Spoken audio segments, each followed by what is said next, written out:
residence at Acer Plaza? 10-4 dispatcher. Verify address. It's Acer Plaza. Repeat, Acer Plaza.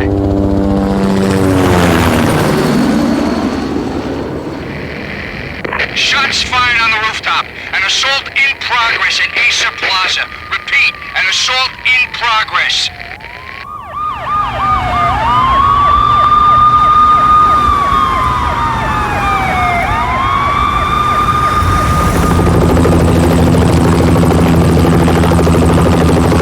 It's a war zone down here. 1085 dispatcher. Need additional units. Additional units now. Officer in danger. Officer in danger. 10-5, please repeat. 10-5, all units, emergency. Officer in danger, Acer Plaza. Repeat, Acer Plaza, all units. They were all dead. The final gunshot was an exclamation mark to everything that had led to this point. I released my finger from the trigger, and then it was over. To make any kind of sense of it, I need to go back 3 years. Back to the night the pain started.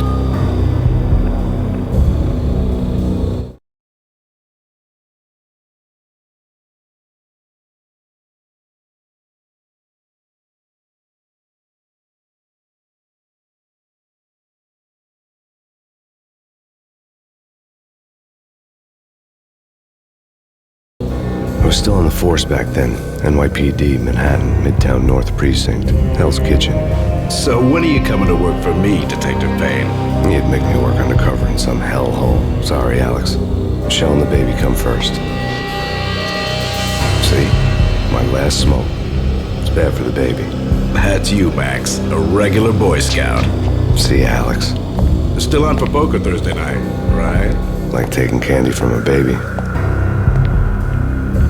Life was good. The sun setting on a sweet summer's day. The smell of freshly mowed lawns. The sounds of children playing.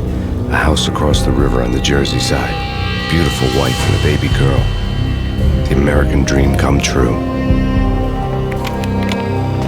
Honey, I'm home. But dreams have a nasty habit of going bad when you're not looking. The sun went down with practiced bravado. Twilight crawled across the sky, laden with foreboding.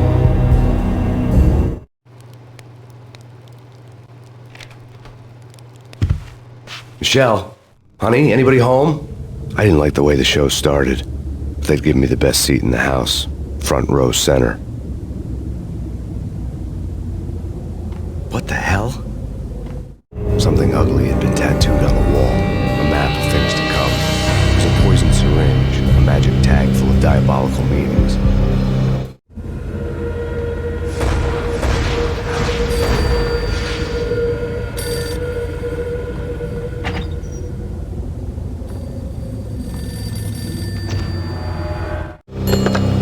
Listen, someone's broken into my house. Call 911. Is this the Payne residence? Yes, someone's broken into my house. They're still here. You have to... Good. I'm afraid I cannot help you. Who is this? Hello?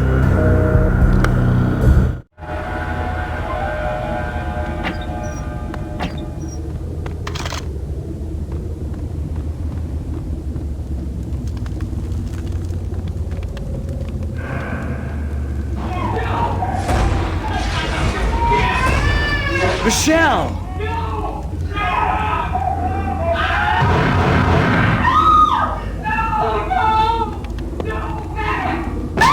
Michelle! Freeze! NYPD! It's coming! No. God, no.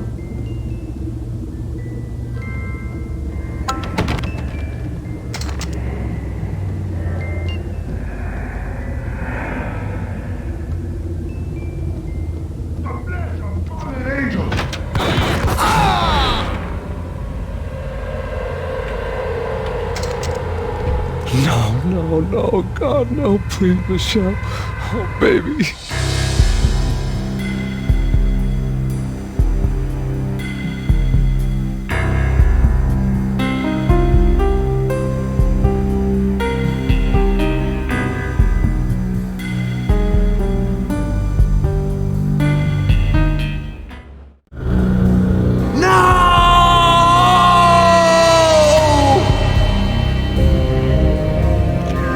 was 3 years ago. Everything ripped apart in a New York minute. The killer junkies had been high on a previously unknown designer drug, Valkyr, V. After the funeral, I told Alex I'd be transferring to the DEA. It took us 3 long years to get a break in the Valkyr case. Then, finally, 2 months ago, a dime drop that tipped us off that Jack Lupino, a mob boss in the Punchinello crime family, was trafficking. I went undercover, infiltrated the worst mafia family in New York.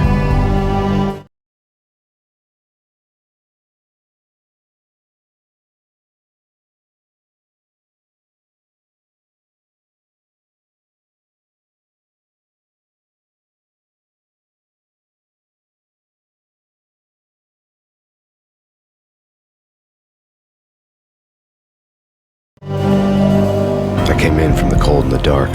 Outside the city was a cruel monster. I've been slowly working my way from the small time to the big fish, trying to get to the source of the drug. Alex and BB were my only contacts in the DEA, the only ones in this decrepit city who knew I was down here. BB here. Something urgent has come up with Jack Lupino. You need to meet with Alex immediately at the Roscoe Street station. I hadn't had a face-to-face with Alex since I'd gone undercover. Outside, the mercury was falling fast. It was colder than the devil's heart, raining ice pitchforks as if the heavens were ready to fall. Everyone was running for shelter like there was no tomorrow. It didn't get any better when I got to the subway. The feeling hit me like a point-blank shot straight in the face. Something was not right about this. My Beretta stirred nervously under my coat. The train doors had already shut behind me, and I was in for the ride. Next stop, Roscoe Street Station, and Alex.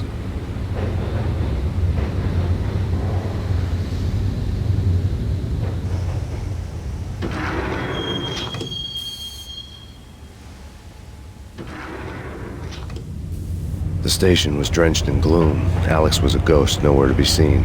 I'd have to look for him.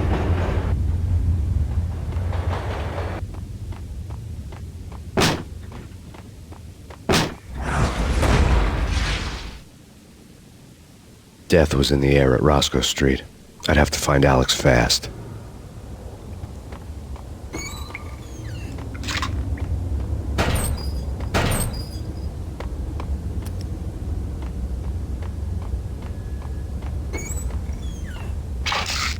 The pills would ease the pain.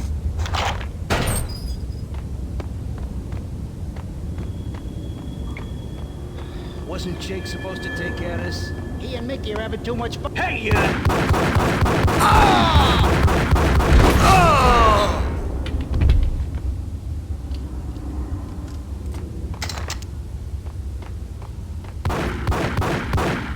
Yeah, he's dead all right. What the?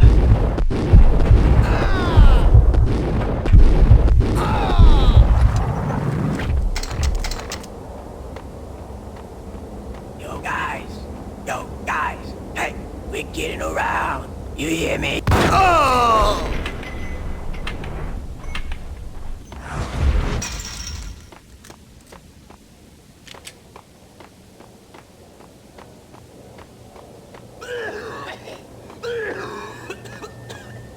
What the hell?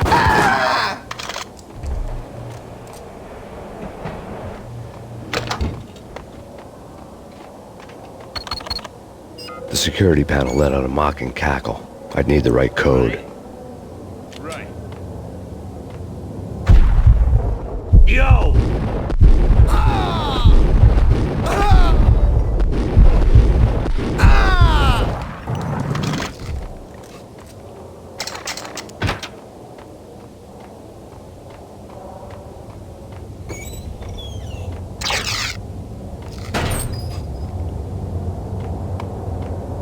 While looking for Alex, they had ended up in the middle of a big-time crime operation. Hitting Roscoe Bank ain't exactly keeping low profile. The risk is... Yo!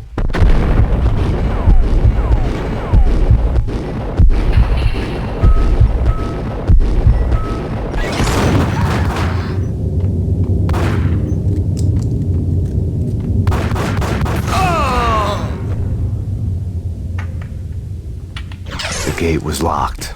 I would have to find another way to get to the tunnel.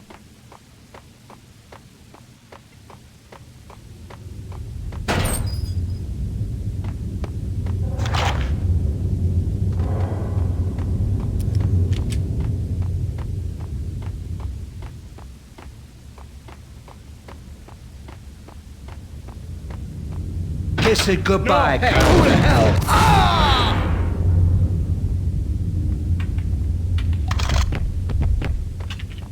You saved me, man. What's going on here?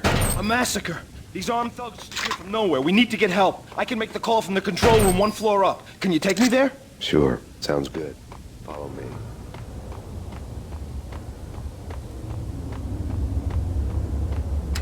The power to the rail had been cut. I'd have to get it back on to get the train moving.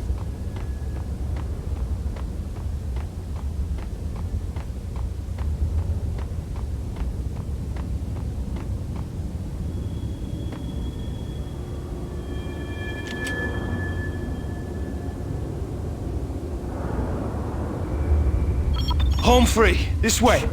Look out!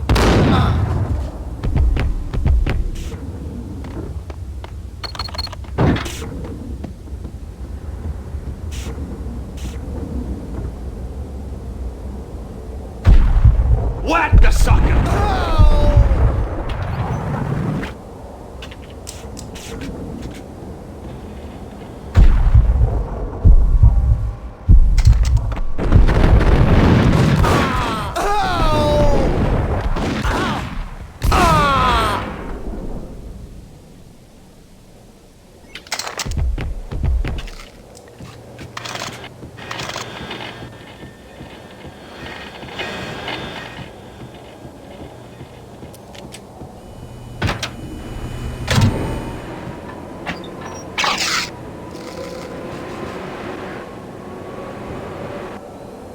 The train lit up like a Christmas tree. The power was back on.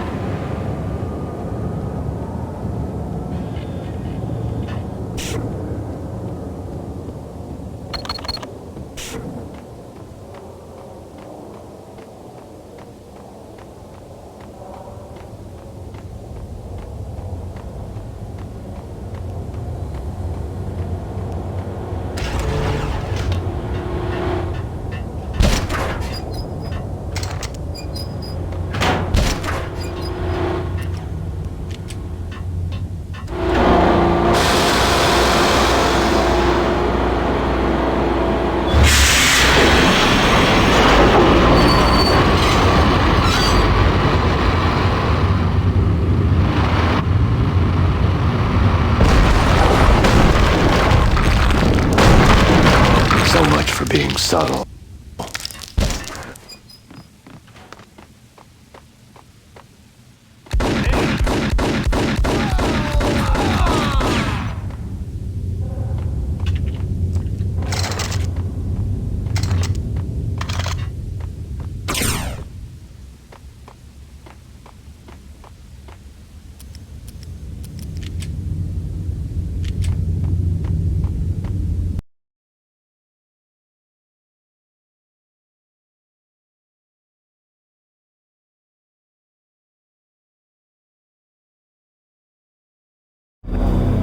The rusty door led to an abandoned part of the station, closed off since the early 40s.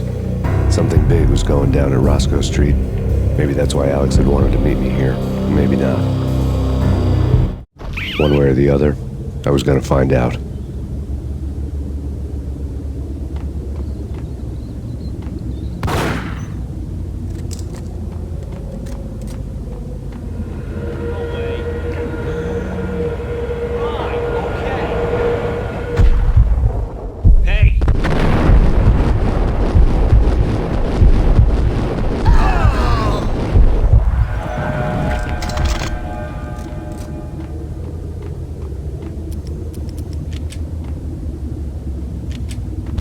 Hold it!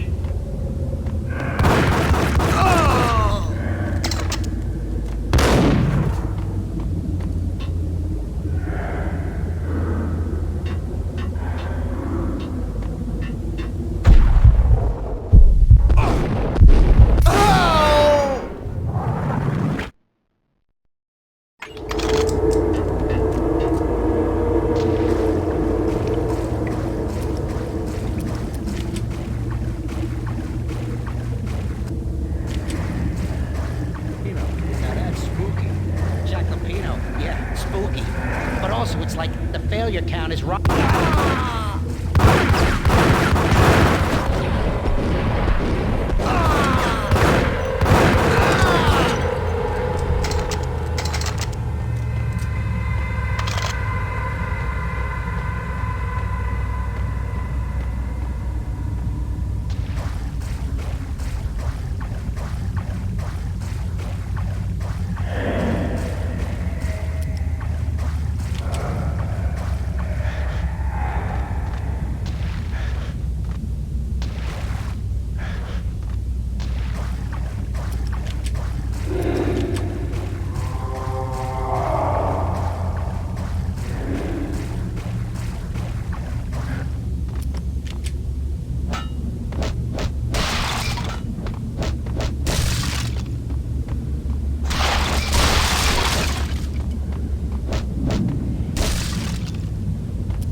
detonator. What are you talking about? The detonator. There.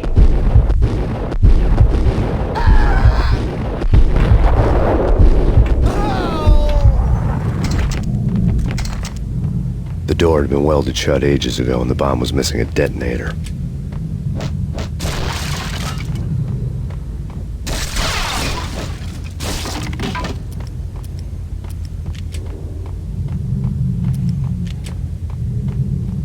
Yo!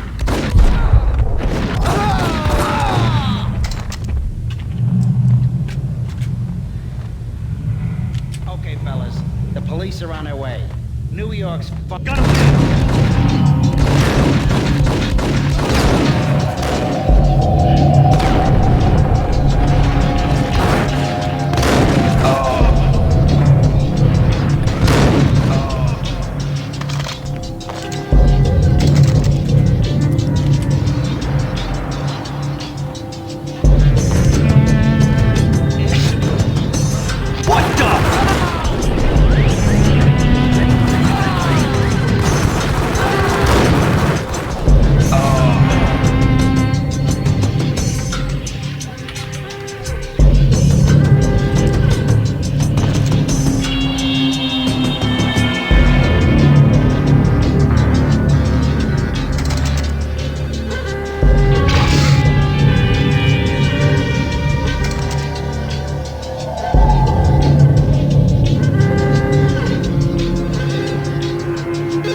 Now live from the crime scene. Who is this? Right back at you. This is Deputy Chief Jim Bravura from the NYPD. You are to cease your criminal activities and surrender immediately. Sure thing, Jim. Me and the boys have been talking and everyone's real sorry. They'll never do it again. Who the hell is this? Being placed at the scene of a bank robbery wouldn't have tipped the odds in my favor.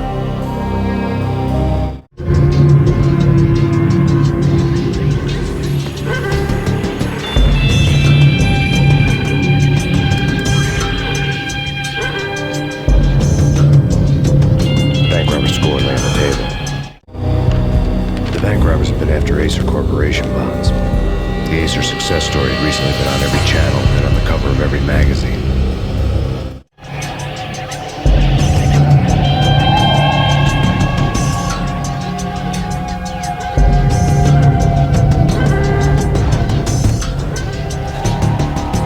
The bank robbers had left their tools on the table.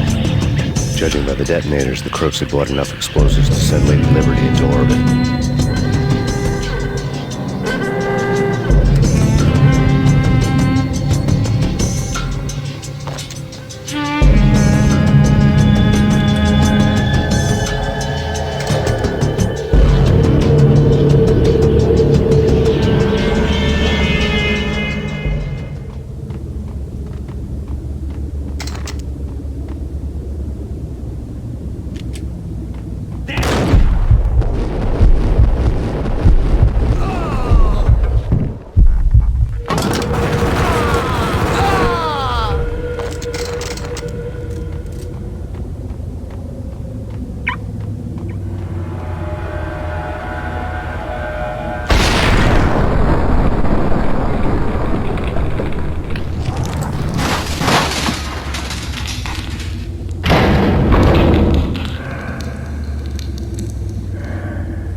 Almost gave me a heart attack. I nearly shot you. Alex, I'm glad to see you. What the hell's going on? There are more corpses here than at the city morgue. It's an armed robbery. Tunnel down straight to the Westwood Bank. This is Lupino's gig? This is Lupino's doing? Lupino's men? Really? You sure that'd take a place? Can you get through? No, it's not. We gotta get out of here. If it's Lupino, it's...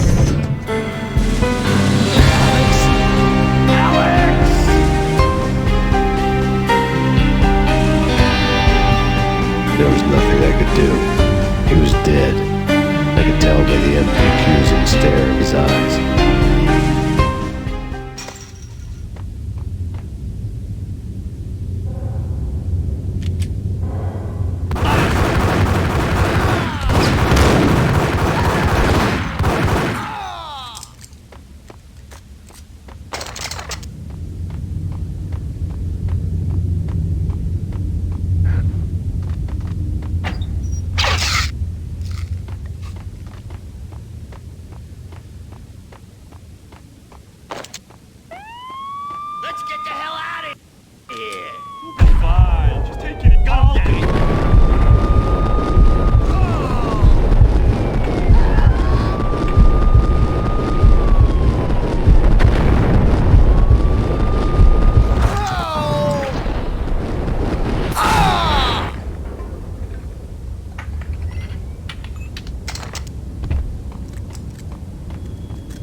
Alex had kept me relatively sane for the past 3 years. Now I didn't know how I felt. Somehow he had stumbled upon something big and ended up stepping on Jack Lupino's toes.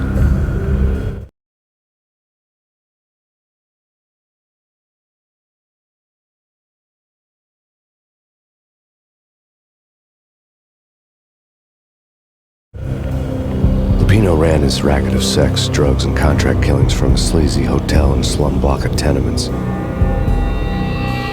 The NYPD was closing in. I could hear the sirens. Their wail was a crescendo. Lupino thought he could get us by taking Alex out and leaving me to take the fall for it. All he had gotten was my attention. I went for the hotel first. It was a sad old thing with flickering lamps and faded colors, cheap mobster punks and tired-eyed prostitutes. I walked straight in, playing a bogart like I'd done 100 times before. The place was run by a couple of murdering mobsters with shark smiles. The Finito brothers. Ladies and gentlemen, it's the pain in the butt. Pain to the max. You're killing me. Did you make that up yourselves, or you get some wino downstairs to come up with it?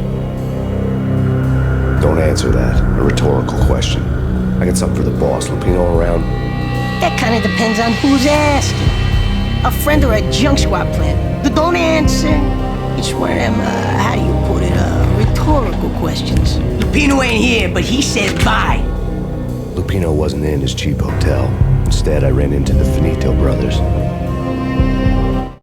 My cover had been blown. The door slammed shut behind me. And then I was dodging bullets like raindrops.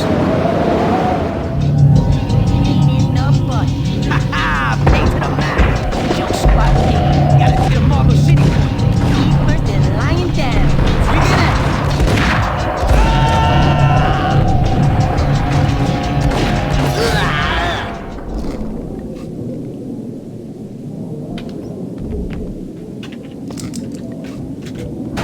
A letter on the desk caught my eye.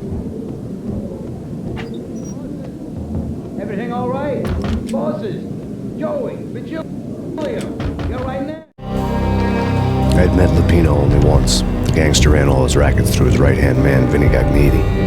Gagniti was a high-strung whiner on the verge of breaking apart, like an overamped Energizer bunny. He had the brains to run the business, but he lacked the balls, always falling short, taking his frustration out on underage addicts and call girls. The V deal goes down at your hotel. Jack's exact words, quote, Vinny, you're in charge of this one, unquote. Rico Muerte's coming to see you through. Anything goes wrong and everybody's gonna get dead. Goes double for you. Treat this guy real good. Anything he wants, you give him. Don't screw this up or you're finito, finitos. A V deal meant added security, locked doors, and lots of nervous thugs with itchy trigger fingers. I'd seen nothing coming in, but that didn't mean it hadn't been there. Rico Muerte was a regular Kaiser Soze, a spook story told to keep the apes in line. 313. The Finitos had scribbled Muerte's room number on the note's margin. They're not answering. Call the others. Tell them to come quick. Okay, but we can't wait for them. We gotta go in now. Bosses, we're coming in. There he is! Oh!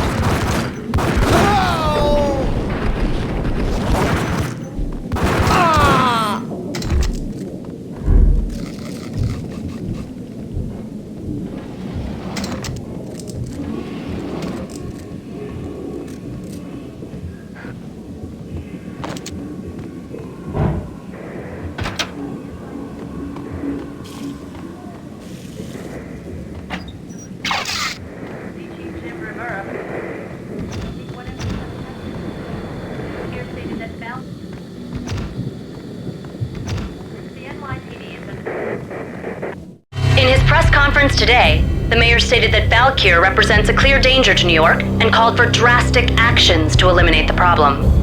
On today's top story, the Valkyr crisis worsens with the murder of DEA Special Agent Alex Balder. Special Agent Balder had been shot repeatedly from a point-blank range. The gunman has been identified as Max Payne. The noose is sure to tighten around this fugitive criminal as more NYPD units join the search to apprehend him. I had just gotten my 15 minutes of fame.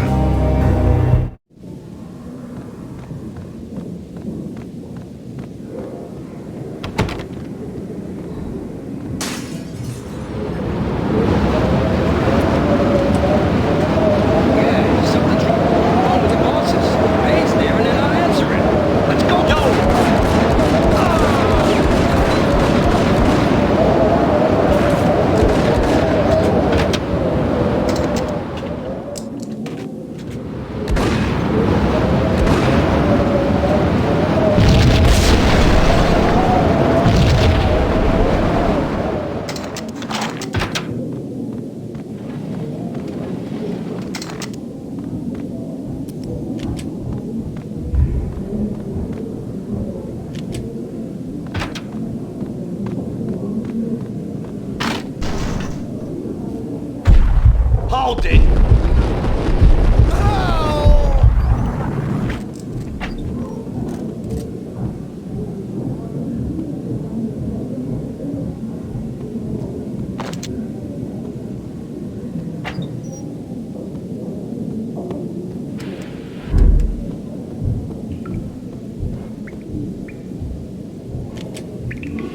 Previously on Lords and Ladies. Lady Amelia asks for an audience. Thank you, Lawrence. My lady. My lord. And now, an all-new episode of Lords and Ladies, brought to you in part by Acer Corporation.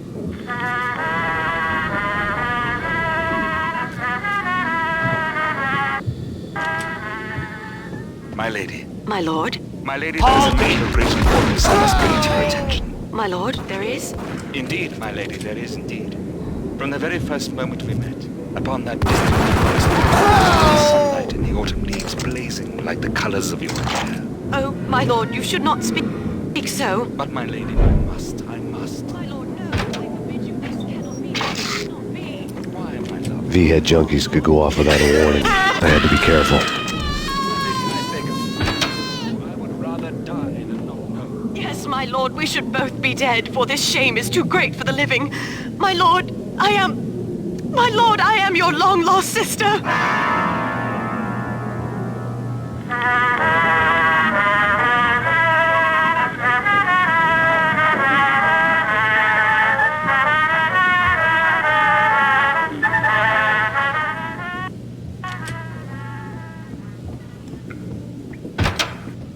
It's Payne. Get him!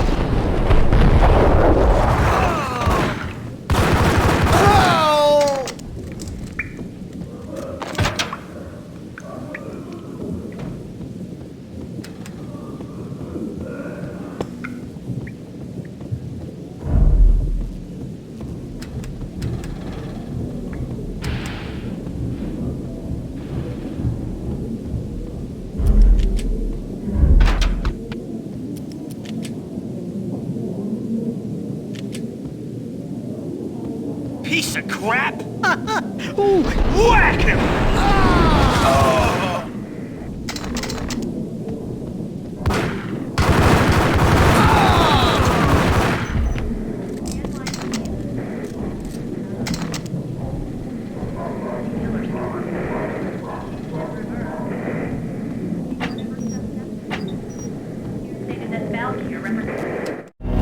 Tonight, the city's fight against the nightmare drug Valkyr took a turn for the worse, as DEA Special Agent Alex Balder was found brutally slain at the Roscoe Street subway station.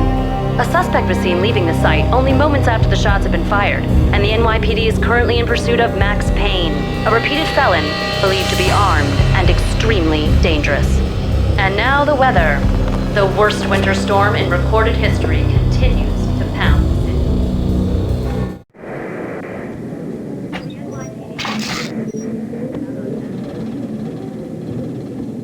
This party had been dead for a while. I couldn't say I was sorry I'd missed the show.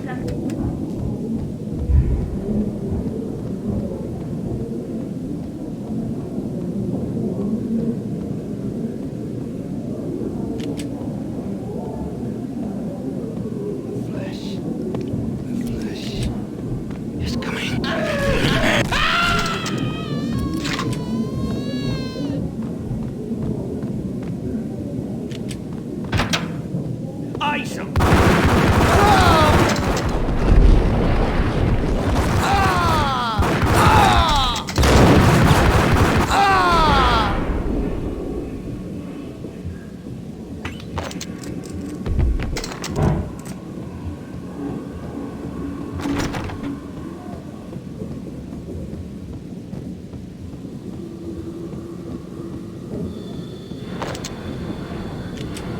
I'd found Muerte's room. Muerte had received a letter.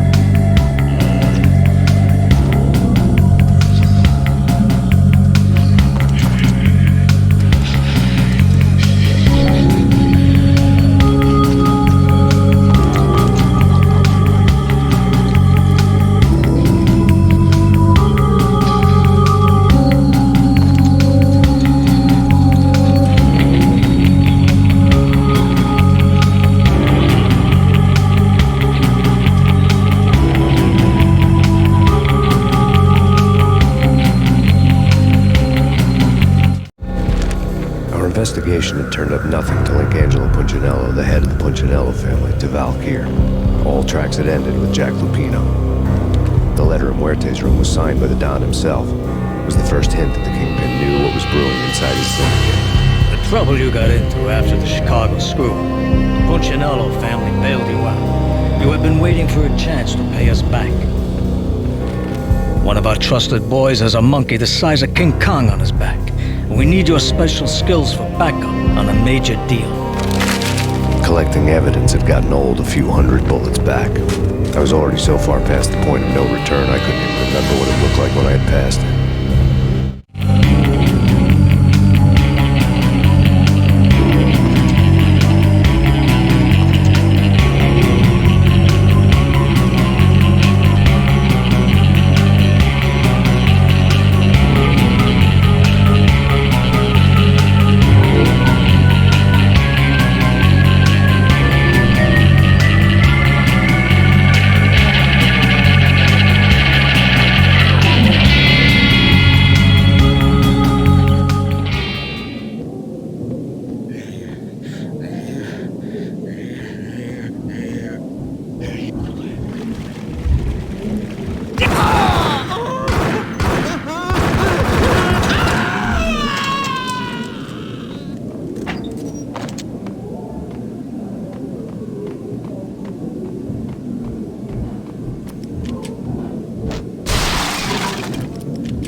Here. It was not a pretty sight.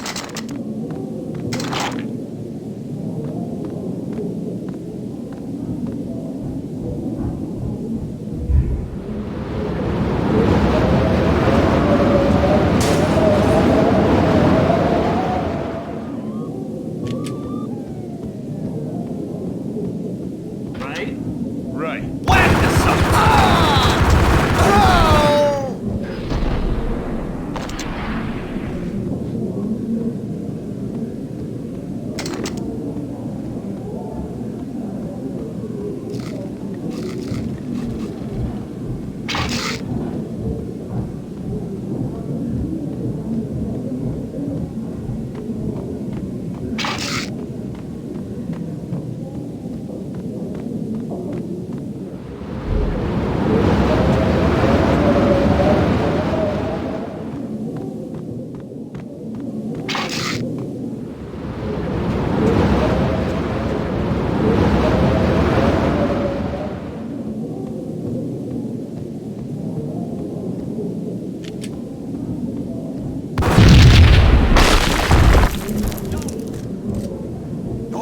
God damn! I thought it was a bomb for sure. Nah, the Russian wouldn't dare.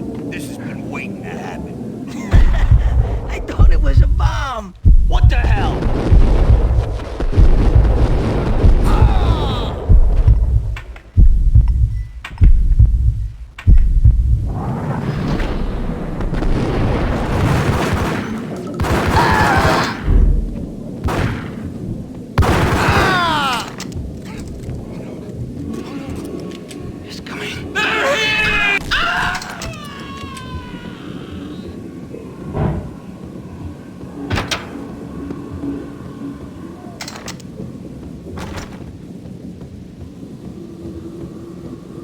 The hooker had left her diary on the table.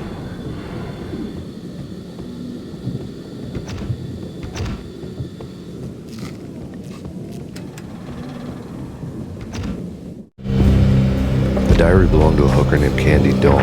The read would have made a vice cop blush. Had talks with the mystery hag over the phone again. Sent her the latest One-Eyed Alfred tape. As long as the hag keeps paying for the tapes, the old man could come every day for all I care. She had a nice sideline, making secret X-rated flicks of her clients and selling them to the highest bidder. They would get her killed if her V-fix for the day didn't do it first.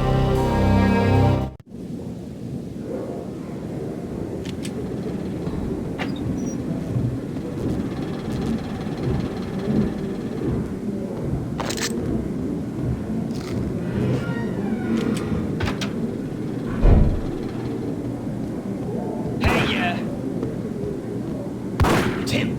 Go get him. No, wait.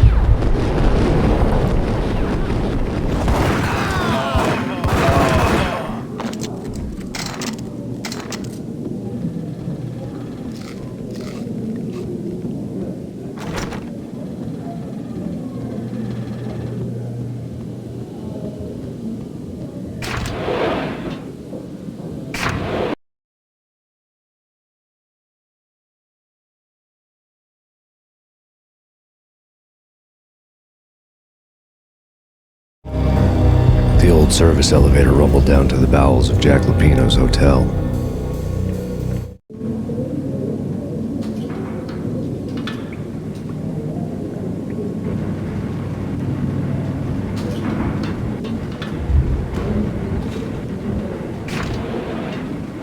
It was freaking crazy. Got him down.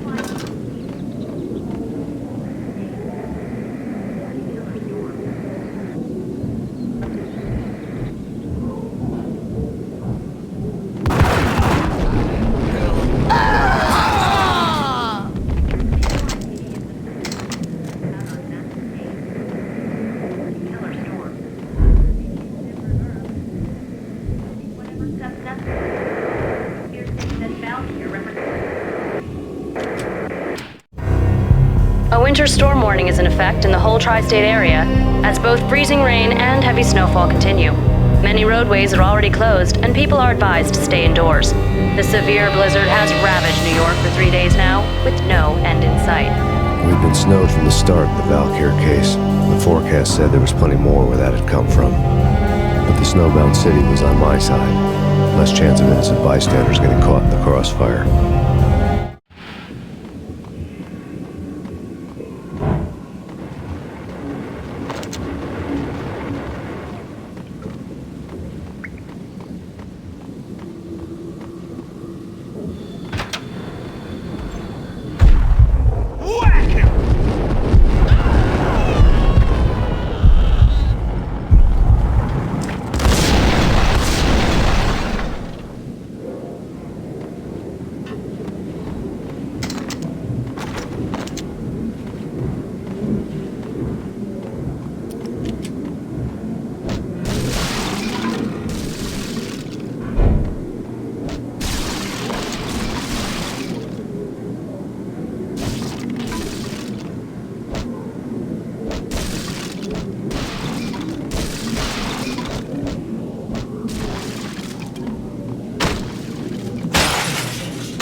Exhibit number 1, a newspaper. A dead man tied to a chair lay on the boiler room floor. Captain Baseball Bat Boy has an unbeatable track record in superhero death matches. But a 6-pack of root beer gets me every time. The murder weapon was a baseball bat, now lying in a pool of drying blood next to a newspaper folded open on a Captain Baseball Bat Boy comic strip. Take vampire movies. Why are they always set in LA or Mexico? They can't even get it here. To the North Pole. Winter's one long night. Yeah, what would you need? Suck blood from penguins? Nah, Eskimos, man, Eskimos. Get him!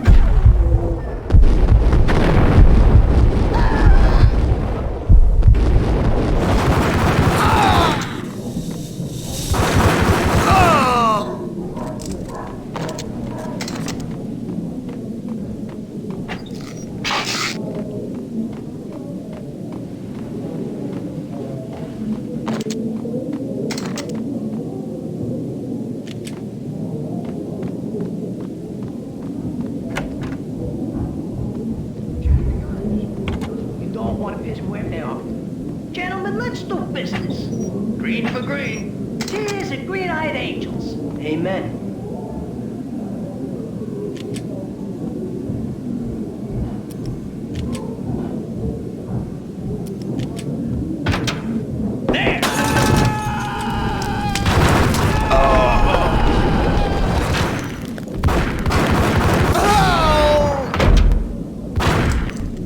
A lifetime ago, this would have gone down as a narcotics arrest. The transparent cylinders glowed green, full of Valkyr.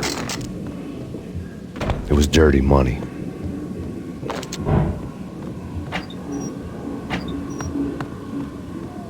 There was a key on the table.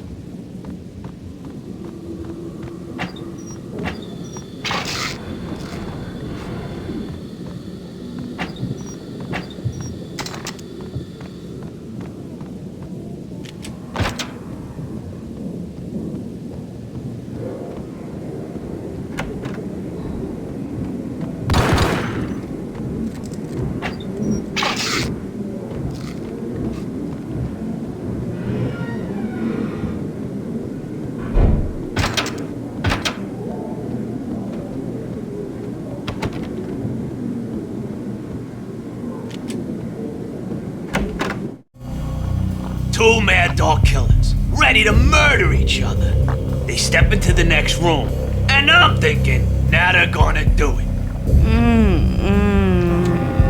But no, they sit down in front of a TV and solve their differences with the Kung Fu fighting video game. I tell you, kid, I was so depressed, I strangled them both with the video game cables. Oh, Rico, you're so bad. I am, ain't I? Rico Muerte, big-time hustler. Who the hell? It's that cop. Muerte went for his gun. Do something.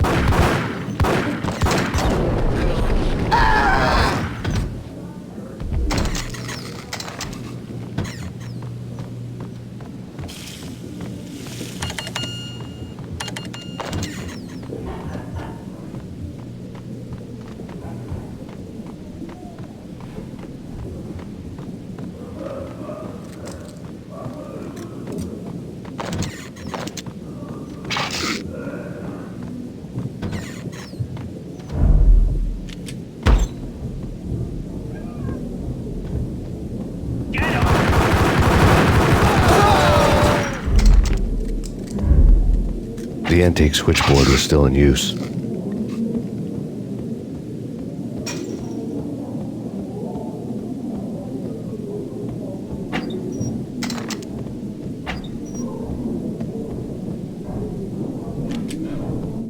There was an old telephone switchboard in the back room of the reception area, the kind that made phone tapping child's play. It wasn't hard to picture a fat pimp sweating with headphones on, listening to his hookers talk dirty and fake orgasms over a web of party lines, the blood veins of New York. Right now, there was a different set of moans and groans going on. Boss, good evening. This is Max Payne. That game started capitalist. He killed him. Are you freaking kidding me? He's just one lousy cop. You better be freaking kidding me. Whack him. What's the freaking problem? Hello? Answer me. Hello? The word was out. A deadly virus released into the city's corrupt circulatory system. Something wicked this way comes. Max Payne at large.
turn around, walk away, blow town.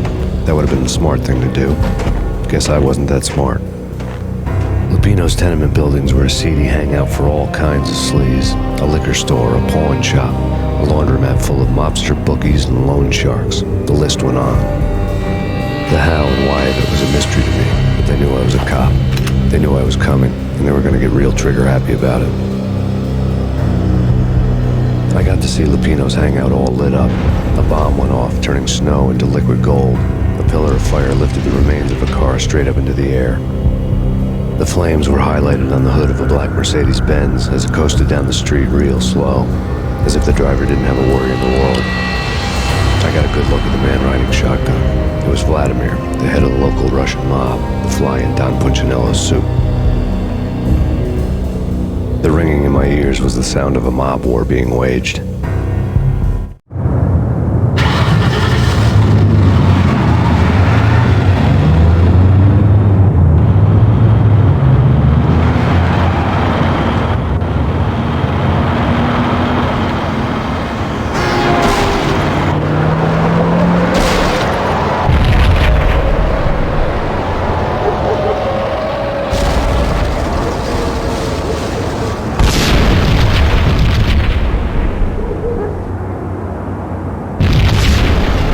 Exploded inside the closest slum building. It was a lucky break.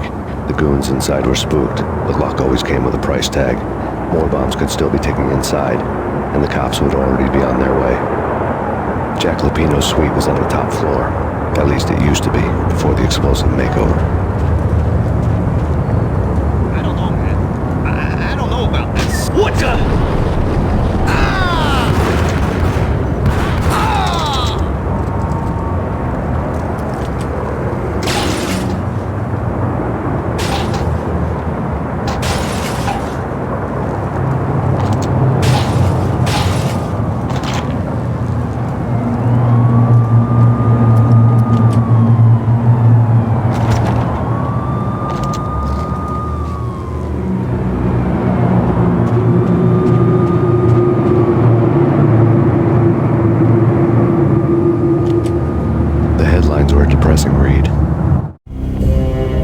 Headlines were screaming bloody murder. The storm was a screaming duet with the approaching prowl car sirens. It was all a scream when you were down for the count and wanted for murder.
Was rigged with explosives.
beaten-up phone in the entrance hall was ringing.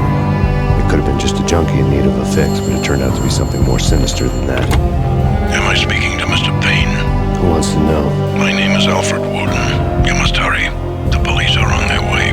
Tell me something I don't know. They know you're there. How? And what's it to you? I will contact you again. The cops arrived, sirens singing in the off-key harmony of a manic-depressive choir. I had a few minutes while the SWAT team would go through their usual routine. By the time they busted in, I needed to be long gone. Max Payne, this is Deputy Chief Jim Bravura from the NYPD. Drop your weapons and come out with your hands above your head. True. You said it.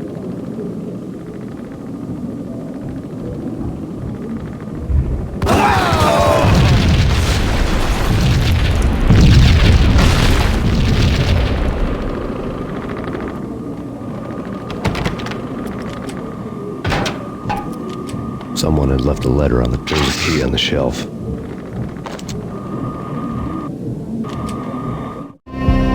Suddenly it all made sense. The bombs, the Russian mob boss making an appearance in person.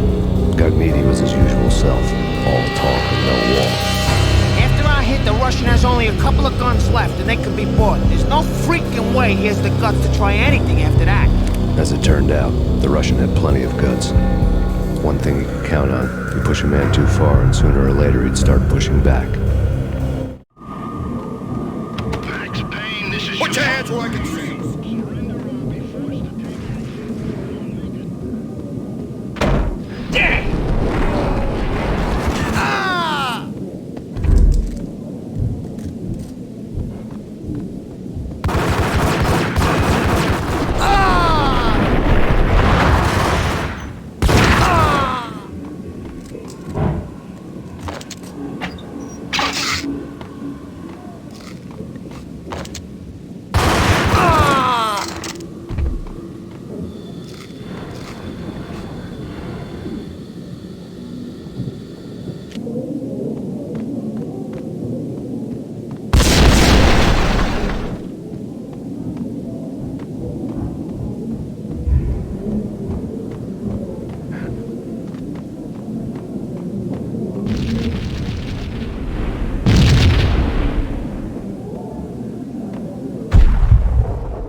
The bombs had destroyed all the stairs up to Lupino's office. The alternate route led there by way of adjoining rooftops.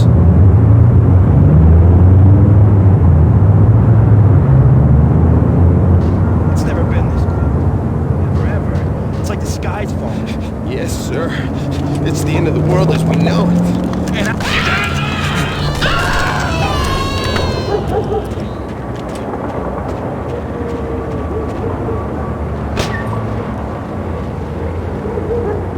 To get to the roof, I'd need to get to the elevator through the locked door up ahead. Pizza delivery. Never seen you before. Buzz off, Joker.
hold it.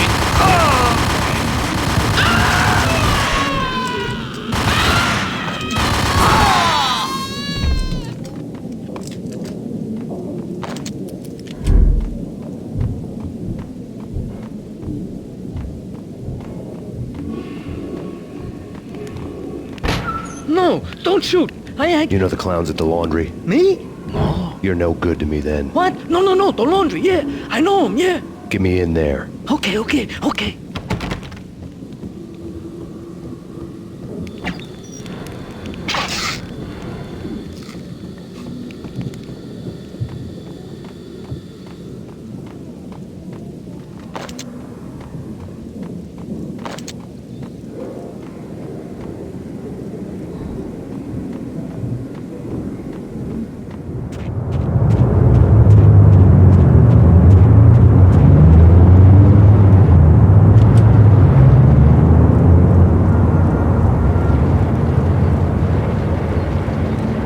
Me, open up. Let me in, quick. Not so fast. The password.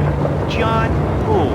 Come on. Okay, John Woo. All right. Come right in. It's a trap! There he is!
Freaking second.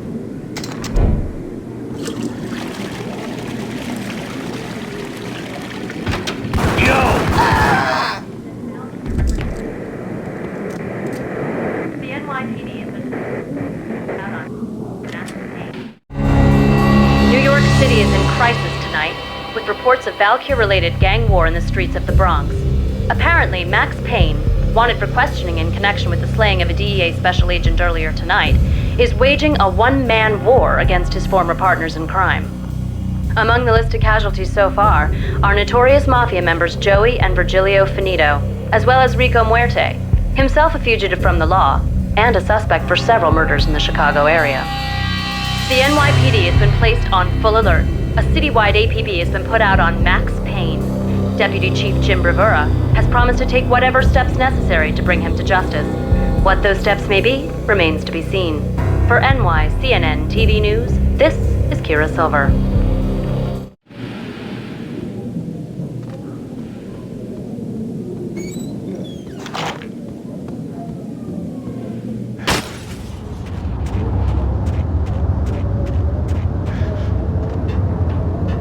This week on Address Unknown.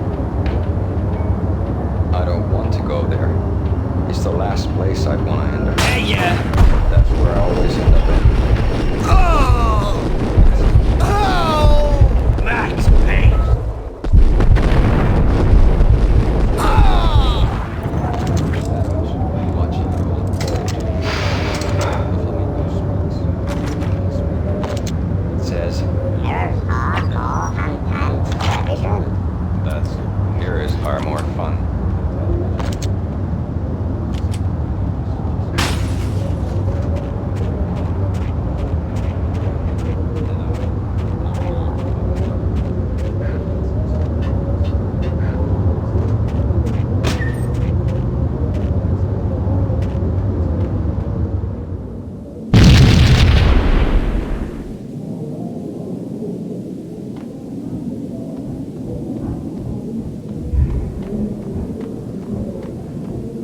green? It's always red or blue in the movies. So?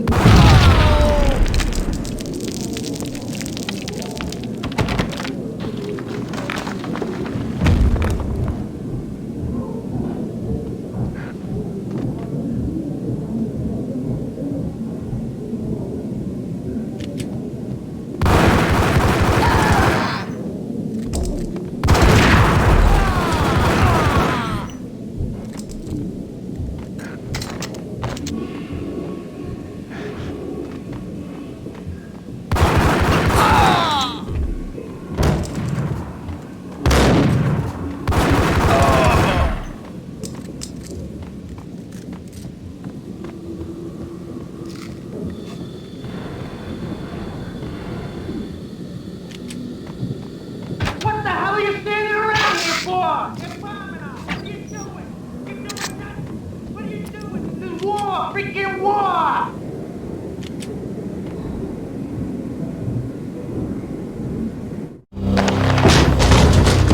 Vinny Gognitti, just the man I've been killing to see. Payne?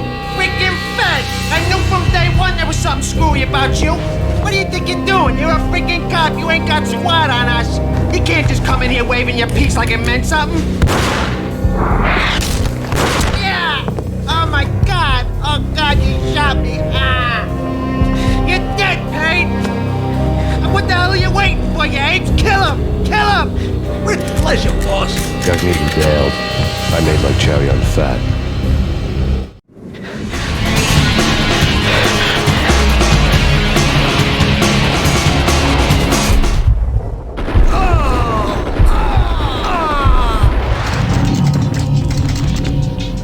A crumpled letter lay on Gognitti's desk.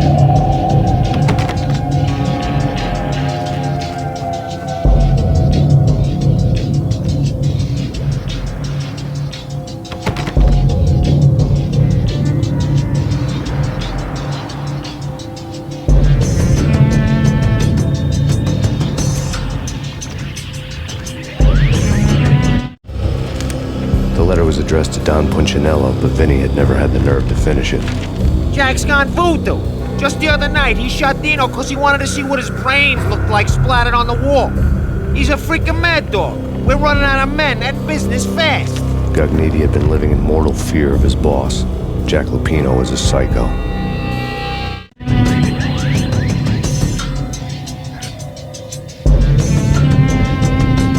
Vinny Gognitti was running scared. He could run, but with a bullet in his stomach like a broken bottle of Tabasco, he was quickly running out of time. He knew where his boss was, and he wanted to square things up with Jack Lupino. Gognitti would be moving fast. I don't know about angels, but it's fear that gives men wings.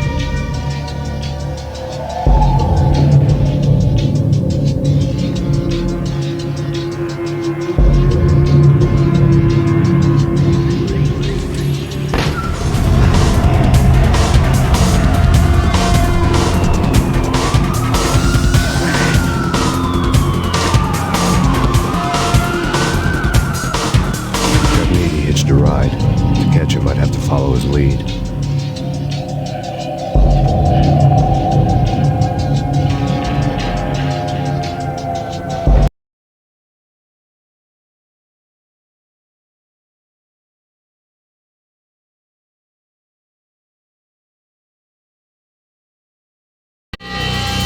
This was my second train ride of the night. The way it started didn't promise anything better than the last one.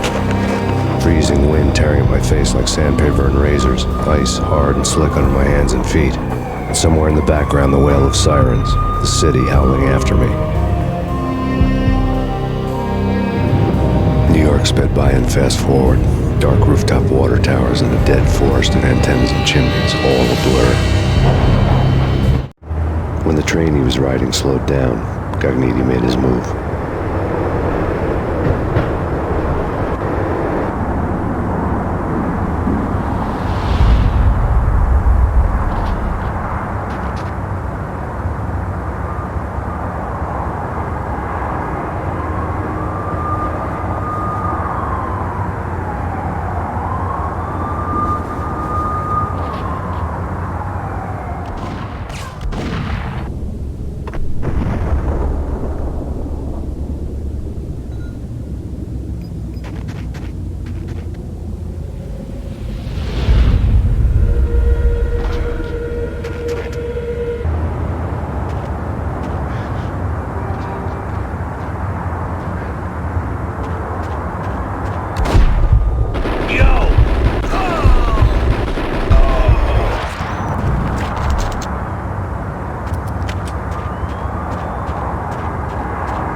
Payne's gonna bust through that door with murder inside. I, for one, am gonna pump the SOB so full of lead, they'll need a forklift to carry the coffin to the grave.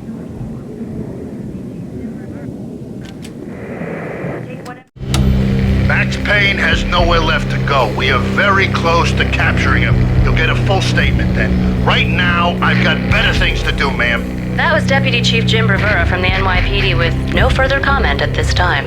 Apart from his suspicious food habits, I figured Bravura to be one of the good guys. Fate had just dropped us on different sides in this. But when it came to capturing me, he was way out of his league. I had already ditched the cops a couple of rooftops back. For now.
Open, goddammit!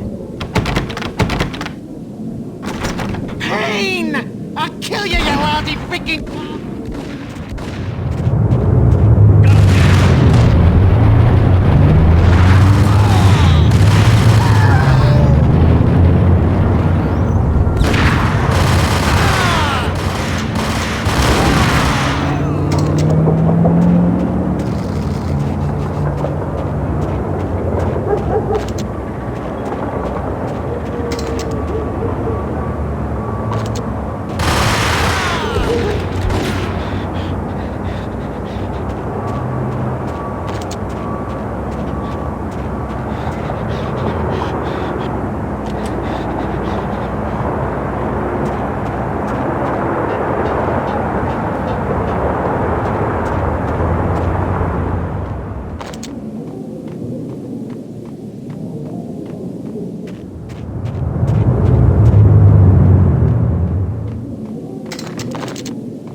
Gagniti ran out of steam in a dead-end alley with steam boiling out of the sewer grates like all the fires of hell were burning high beneath us. It was shakedown time. Where's Lupino? Screw you! Bad start, Vinny. Ah! Police brutality! I rate pretty high on that. You can't just hurt me in cold blood? Just keep telling yourself that. Listen good, Candyman. I'm not gonna be anybody's fall guy. I wanna know where your boss is hiding. There was no glory in this. I hadn't asked for this crap. Trouble had come to me in big dark swarms. The good and the just were like gold dust in the city. I had no illusions. I was not one of them. I was no hero. Just me and the gun and the crook. My options had decreased to a singular course. I'll tell you, just don't hurt me no more. Lupino's at Ragnarok, the nightclub. Book me. Take me in the home into the freaking jail, just don't hurt me. Your rights will be read at your funeral.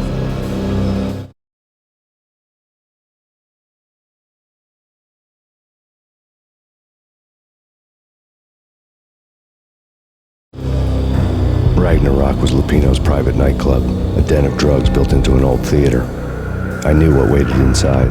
V-head junkies ready to explode in random acts of senseless violence, and Lupino's goon squad, the worst stone-cold killers this side of hell. Ragnarok was as inviting as a headache, flickering and flashing to a machine gun beat. The belly of a nightclub was a gothic theme park that began with bondage games and led to the nasty stuff from there. Subtle with its dark messages, a cop killer bullet through the heart, like flying like sun, just like Jack Lupino.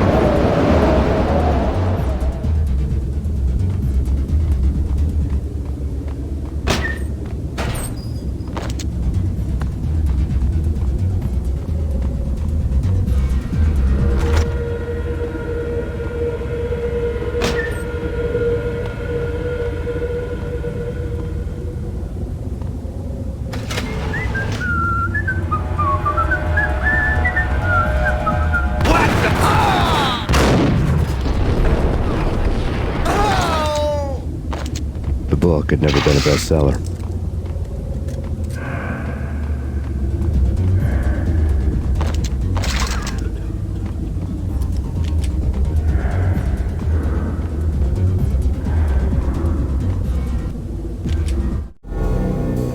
Given the setting, I was surprised to find that somebody had been passing time reading. The paperback was entitled The Age of Murder and Storm. The blurb on the back mentioned Norse mythos and Ragnarok, the end of a Viking world with a terrible winter that covered the earth in ice, when vile crimes were rampant and all humanity lost. I could see how somebody impressionable might get it into their head that we were at the end of time. I was also beginning to see what the nightclub and its owner were all about.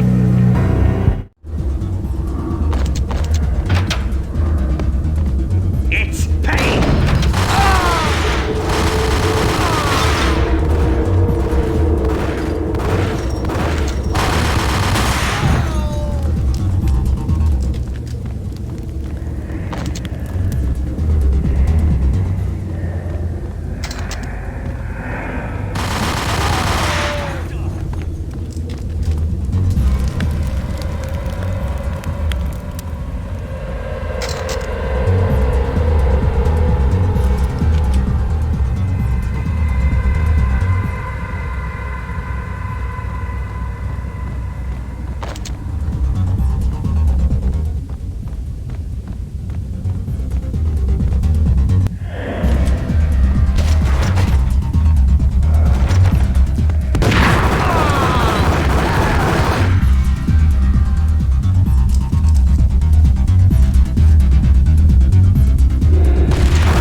Books on the occult had been piled on the table.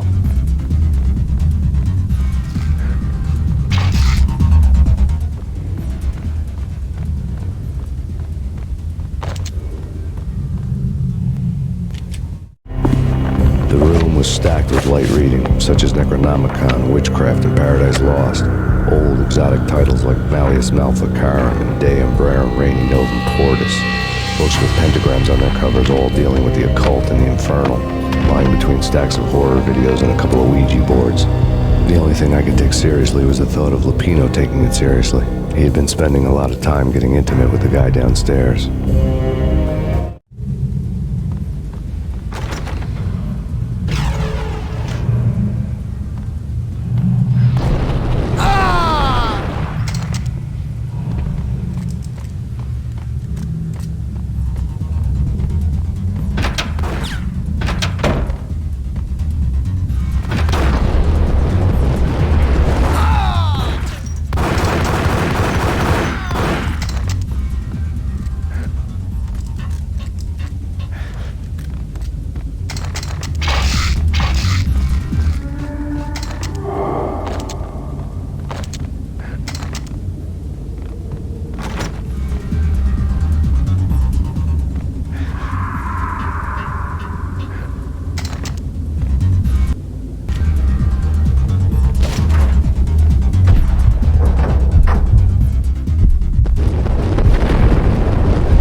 The backstage area led to Lupino's inner sanctum.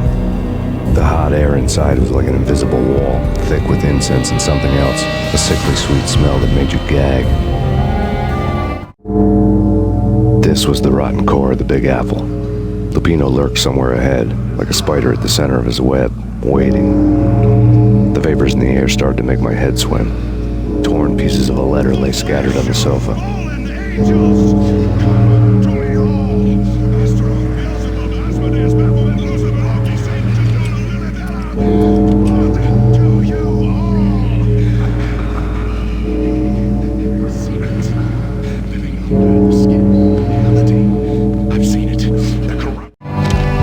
Punchinello had threatened Lupino in writing. The note had been torn to pieces, bloody fingerprints all over it. Don't want you to think that one of my boys is not playing with a full deck. Shape up, Jack. We are running a business here. I'd hate to send the trio to strong-arm you. The trio were the Don's notorious henchmen. It was obvious that Lupino hadn't been intimidated by the threat. Lupino's notes covered the table. Jack Lupino was crazy, all right.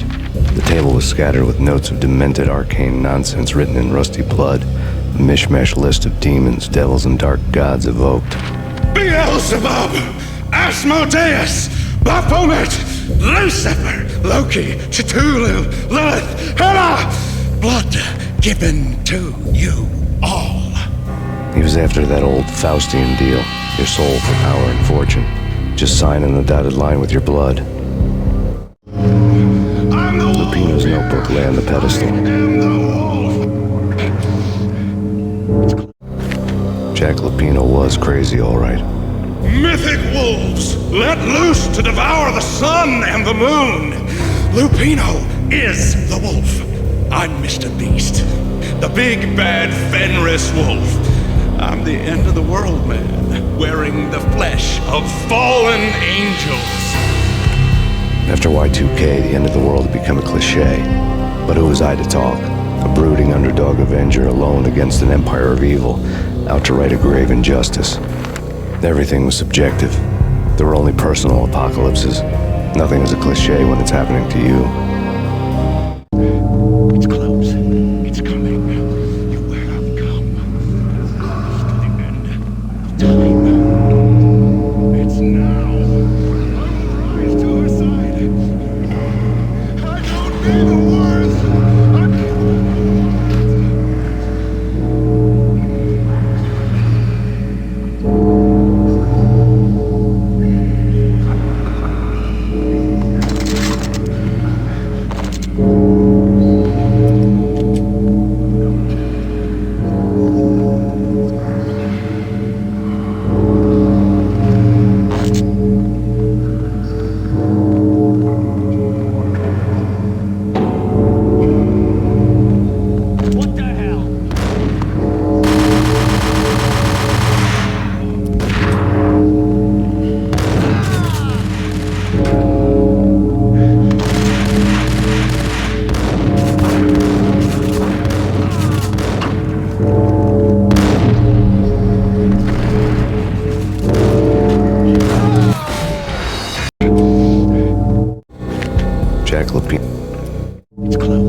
be a catch in it somewhere, and this one was the Empire State Building of catches.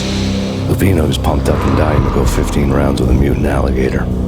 And then he started this spooky monkey talk, straight from a bad dream. Mine. I have tasted the flesh of fallen angels. I've tasted the devil's green blood. It runs in my veins. I've seen beyond a world of skin, the architecture of blood and bow and arrow. Death is coming! She is coming, and hell follows with her.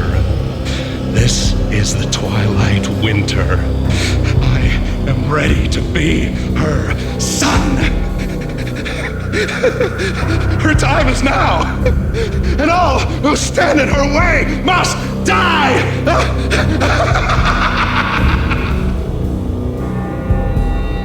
Die! You'll die! You'll die! Now! All die!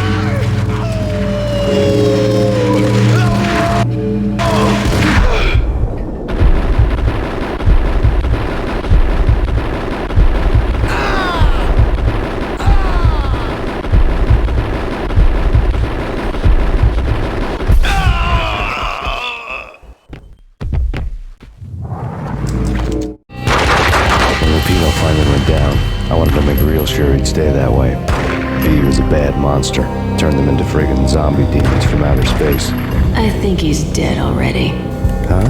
And that's when it happened. But dead or not, you've got the wrong guy. In stepped this knockout femme fatale, holding a gun to my face. I returned the favor.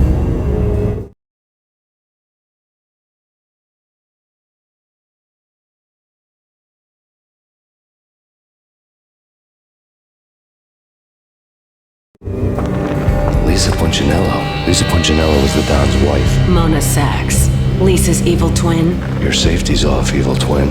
You might hurt someone with that gun of yours. Lisa's the damsel in distress. I'm the professional. I'd blow you away without batting an eye. Sure, and you can check out my credentials splattered all over this joint. Jack couldn't have framed you, not the state he was in. We're after the same slime bag. Angelo Punchinello's the one who murdered your friend, framed you with it. You know this for a fact. I've got my sources. I don't have a clue these days. I just shoot them as they come. Who put a contract on the archfiend? This one's mine. I hate the guts of that sadistic wife-beater. Why not pool our bullets for this one? I thought you'd never ask. My finger was starting to twitch. How do you like your whiskey? I'm easy, as long as you don't try to slip me a Mickey. You're a real angel, Max. It was good stuff. Tasted sweet as honey going down. Nothing personal. Can't risk you going berserk and getting Lisa killed.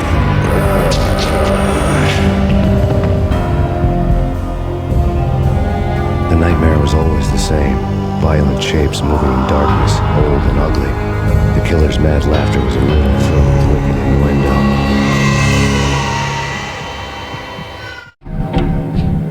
Somewhere, the baby was crying.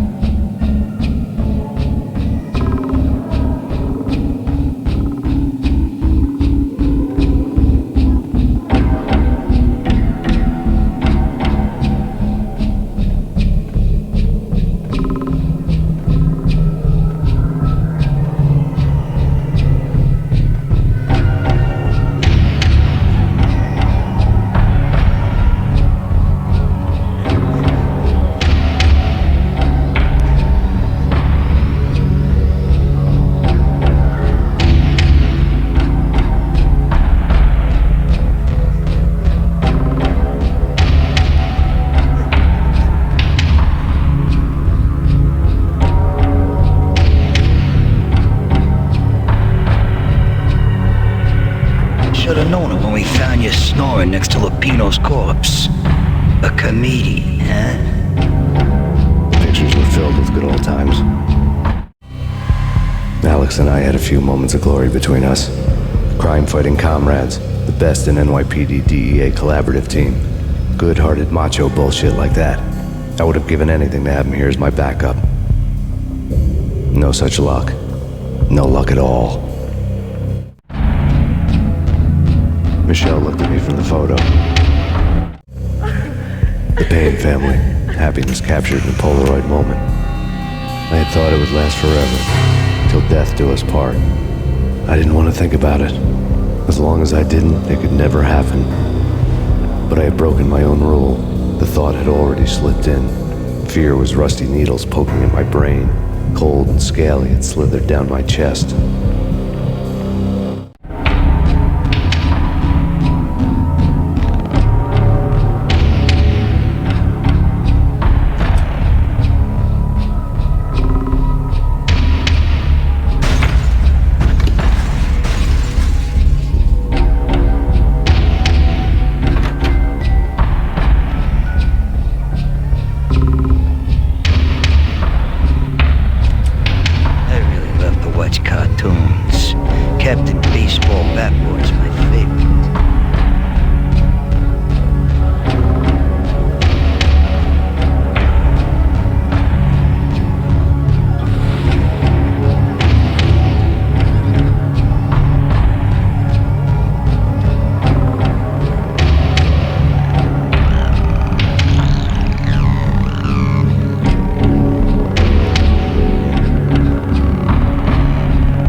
God, no.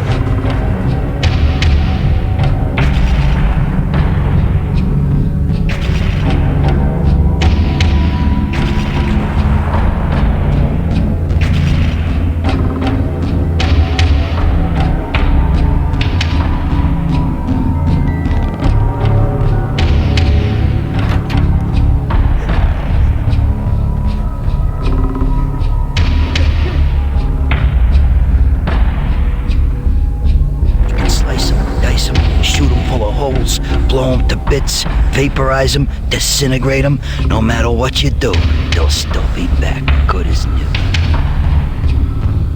Michelle's diary lay on the table. Michelle was working part-time in the district attorney's office. Her diary was open on today's entry, her handwriting all pretty curves. An army dossier found its way to my desk yesterday. Valhalla? Isn't that a Norse myth? Something about Vikings? I tried to tell Max about it, but he was busy, that cute frown on his brow. Guess it's nothing, just a mix-up at the courier service. From now on, I would always find time for her. It was a hollow promise. Too little, too late.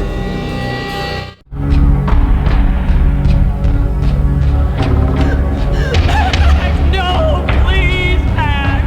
Why? I didn't mean to. I'm sorry.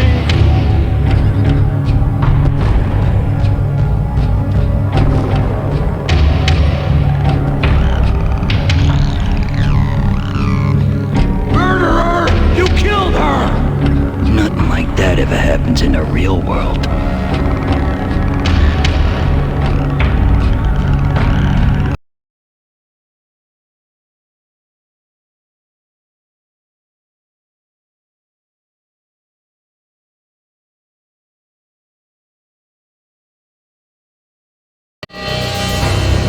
I woke up in a bad dream. My head felt 2 sizes too small for my brain. Max Payne, I envy your name. And the killer was smiling. Pleased to meet you. I'm Frankie the Bat Niagara. Niagara, as in you cry a lot. He had a baseball bat and I was tied to a chair. Pissing him off was the smart thing to do.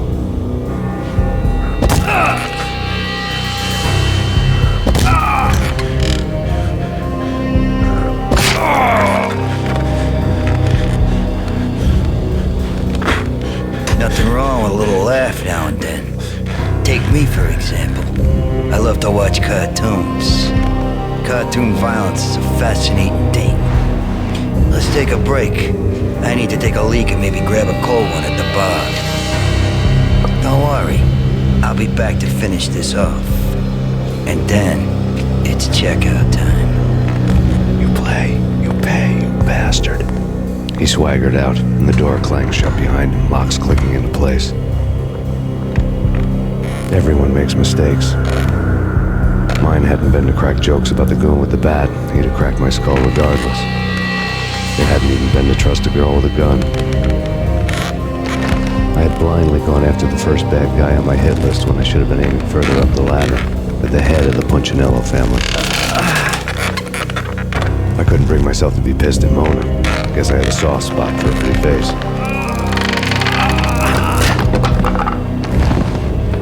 But when somebody decides to play baseball with your head, you tend to get sore.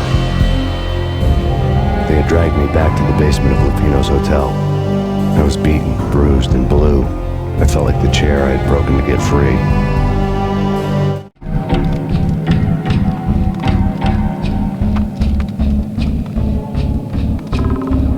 All I had was Niagara's bat, sticky with my own blood. Without a gun, I'd be no match for Frankie's men. I'd have to play hide and seek with them.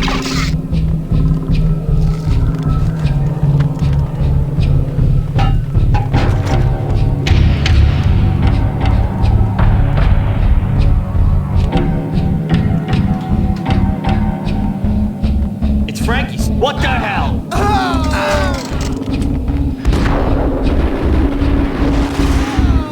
Yo!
passage filled with bodies. You'd better not mess with Captain Baseball Bat Boy. Even my arch enemy, Bicycle Helmet Girl, swoons at the sight of me. Aha! There were enough corpses to put a mass murderer to shame.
The men in blue had come and gone. They had decorated the place with chalk outlines and tied it together with yellow tape. The cops who had stayed behind were dead. Frankie, his boys, and I had the place all for ourselves.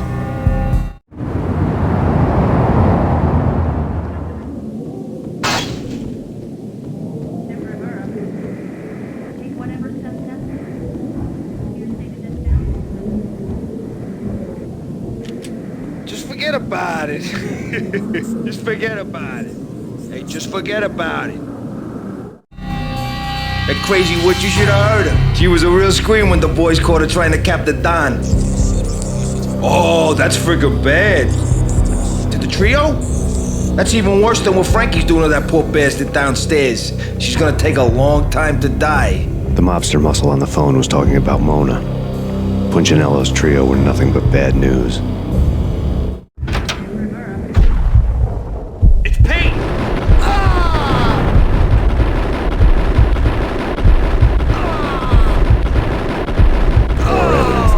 Didn't like the punch.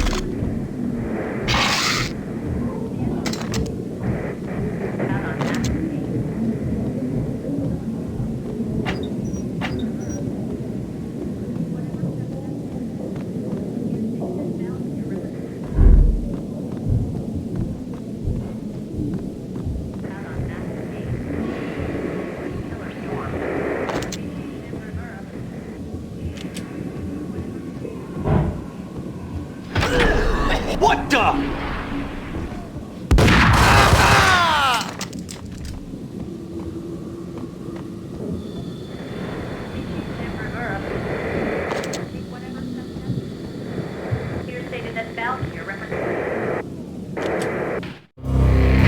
The fact remains that all the victims so far identified in the Ragnarok shooting have been known criminals, many of whom had large doses of V in their blood.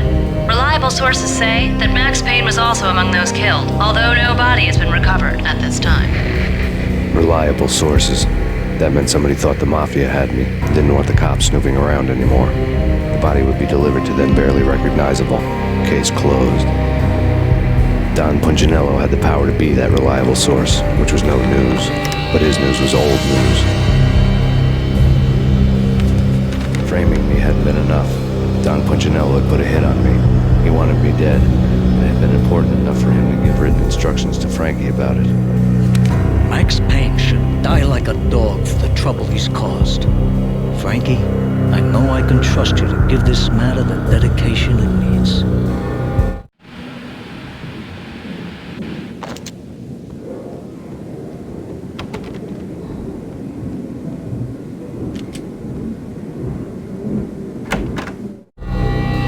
The hotel bar was fast developing quite a history. True to his words, Frankie was there, having a beer. Jesus Christ. How the hell did you get loose? Got bored waiting. Thought, what the hell, we could just as well finish this here.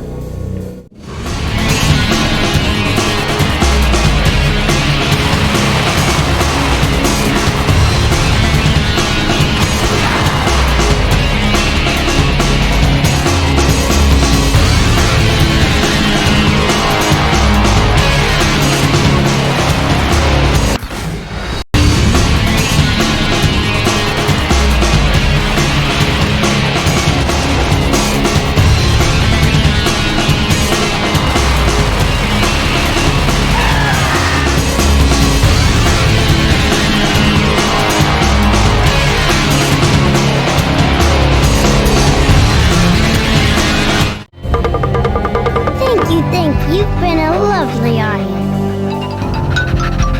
Had enough? I don't play with girls anyway. Unfair! I spotted the tail as soon as I left the hotel. A big black Mercedes. I had seen the car before. That time it had heralded impressive explosions. Vladimir was back. Bang! You're dead, Max Payne. I might have laughed if I remembered how. What's this supposed to be? Cops and robbers? Look, you want something with me? Get in line. Peace, man. Relax. You know you are a real news item. Armed and dangerous. I am going to make you an offer you can't refuse. I've always wanted to say that. It's a bum rap. I've been framed. That's a moot point. Whatever you did or did not do, I'm sure you had good reason for doing it. Want to hear me out? I'm listening.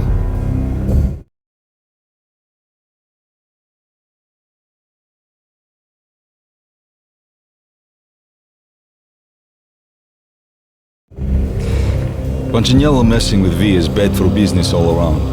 But that's not all. There is this guy, Boris Stein, used to pull jobs for me. He's the captain of the cargo ship Charon. Now the bastard turncoat has gone over to the other side, Punchinello's. The ship's loaded with high-res hardware, guns, my business. If Punchinello gets hold of that cargo, he's won and I have lost. And you'll have your work cut out for you. If you want to get to Punchinello, you'll need heavy-duty persuaders. I am just the man to get them for you. Change the ship back under my flag, maybe pop 2 in the Traitor Time's head while you're at it. You'll get enough guns to start the apocalypse. You in or out? Let's get this show on the road. Vladimir was one of those old-time bad guys with honor and morals, which made him almost one of the good guys. None of us was a saint. The Brooklyn riverfront was a maze of rusty containers, sharp bone cranes looming up from the snowstorm. On a night like this, you couldn't help but think of the dark army of dead men sleeping with the fishes, cement shoes in line.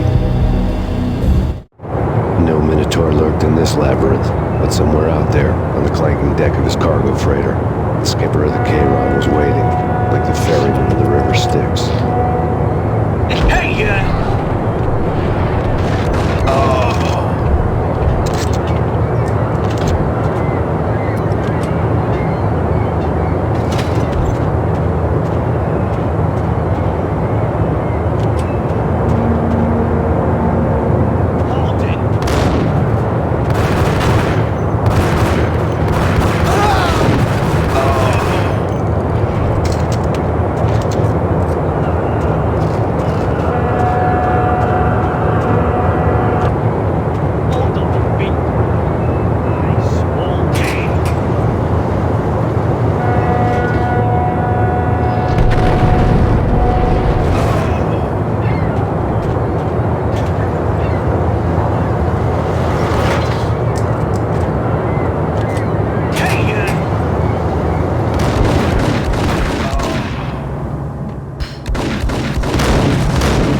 seat.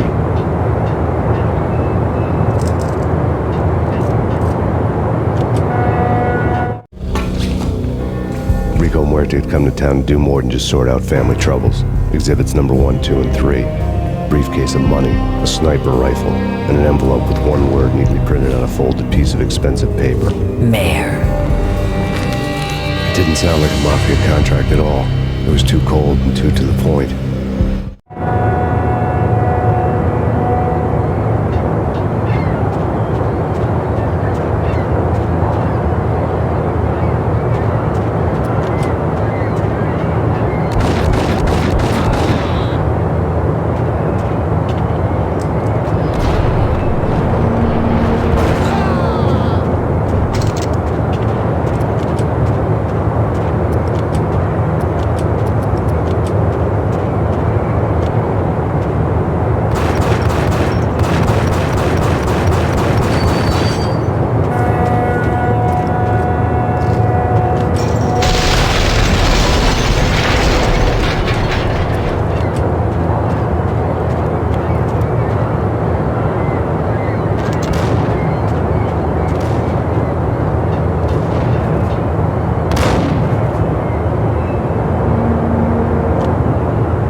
found Boris Dime's ship.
Rust had crept over the side of the cargo steamer a long time ago.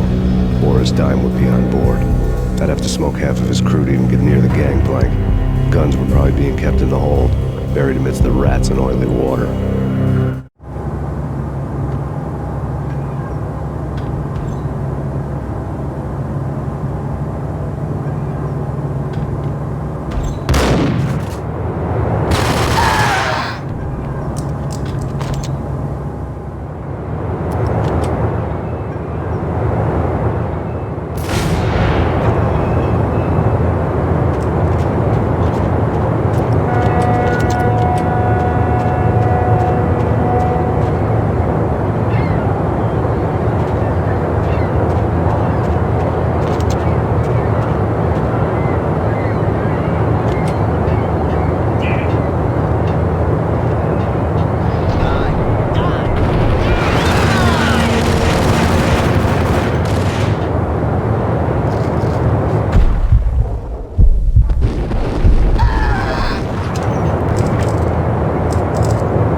Angie, tell me, how much did Dime cost you?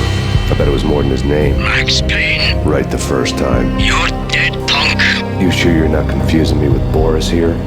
But you are right, of course. Pretty soon we should get together and have a talk. You son of a... Pissing Punchinello off was a dangerous game, but when people get mad, they make mistakes. I should know. That's where I wanted Punchinello, mad enough to trip over his own feet, preferably into a grave.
Did you get everything you need? Check. I owe you. Anything you need. This is my solo. When I'm through, Punchinello won't be anybody's problem anymore. Clear as vodka. But anytime you get between a rock and a hard place, just whistle. This could be the beginning of a beautiful friendship. You really get a bag out of this big-time gangster act, don't you?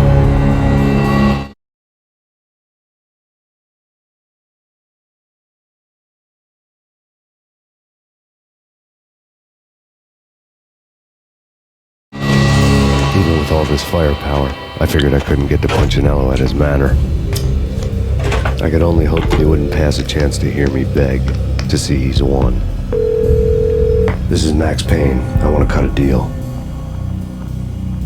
Payne, you're a dead man. That's what everybody keeps telling me. I got your ship and her cargo. I want to meet. No pain, no gain. Capiche? You know my restaurant? Yeah, I know it. Punchinello's restaurant had seen better days. Snow was falling like ashes from post-apocalyptic skies, but that was outside. Things would soon get hot in the Don's restaurant. I knew it was a long shot, Angelo Punchinello actually showing up, but there was no crime in hoping.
Burning to get me. The feeling was mutual. He was trying to put out my flames with gasoline.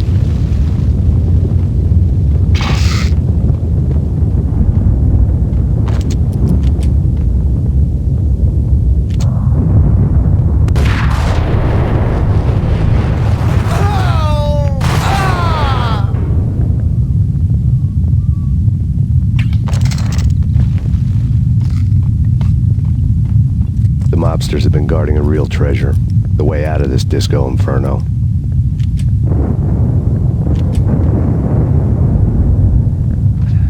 There he is!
Dad had seen my smoke signals. The Mercedes was revving to go, almost drowning out the banshee wail of the sirens.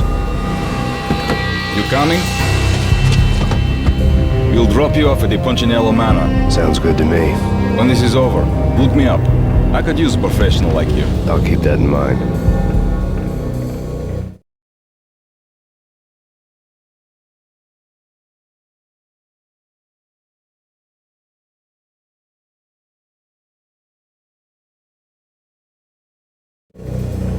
The night groaned with cold. The garden lights flickered nervously. In their light, the falling snow was dead white before the darkness ate it up. I had heard the stories. The trio were mad dogs. They'd have hung the heads of their enemies over the manor gates if the capo had only let them. Punchinello wanted pain. He'd see the pain. The trick in my situation was that there was no trick, no matter what the movies tell you. No rules, no secret mantra, no roadmap. It wasn't about how smart or how good you were. It was chaos and luck, and anyone who thought different was a fool. All you could do was to hang on madly, as long and as hard as you could. Someone had graciously left the back door open for me and killed the guards. My money was on Mona. I knew the trio would be standing between me and Punchinello. I had read their rap sheets, thick as phone books. No one would be walking out of here alive. The numbing cold of the broken night had followed me in. Upstairs, the trio tangoed down the manor halls to the silent rhythm of their murderous hearts. The blood of their victims rust on their lips.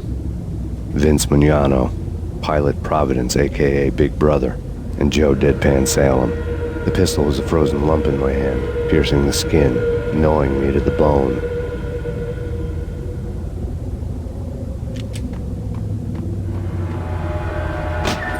In death, the thug had been promoted to messenger. Someone hadn't enjoyed the Don's hospitality. Someone with a flair for the dramatic. Someone who had let herself out of a locked cell and past a couple of armed guards. My thoughts were on Mona again. I could only hope she was a good enough gambler to walk away while she was still winning, before she'd run into the trio.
Punchinello was that she was a bit of a witch. The tarot cards on the kitchen table fit the picture. They weren't my kind of cards, but I was willing to take a crack at the hand Mrs. Punchinello had dealt. The first card was the Tower. Maybe that was supposed to be the manor. It got easy after that. The devil was the master of the house, and death was me, coming for him.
You're a real angel, Max. I couldn't tell whether it was Mona or her sister. The body was a mess. The sick bastard had really gotten a kick out of it. Seeing her lying there got me thinking about another woman's body on another bed. Got me thinking about a fallen cradle.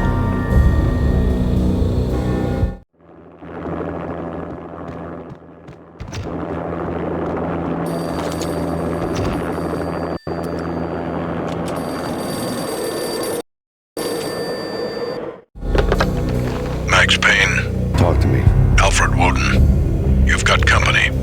An armed helicopter just landed on the manor grounds. You must hurry. The more the merrier. Into the road, Payne. Rinse me out.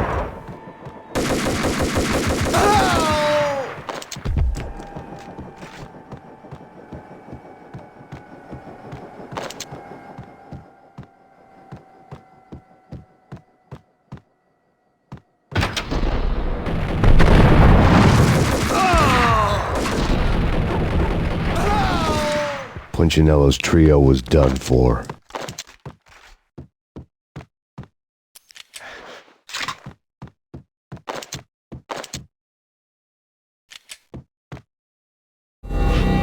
Outside my door. Hurry. He's coming for me. I gotta hurry. Please. I could hear Punchinello on the phone begging for help.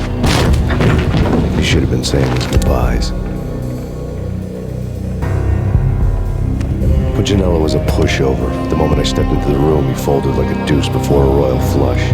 No, wait. I was just doing what I was told. I couldn't refuse. She's someone high up. Government, maybe. I don't know. He was trying to buy more sand for his hourglass. I wasn't selling any. No, I told him nothing.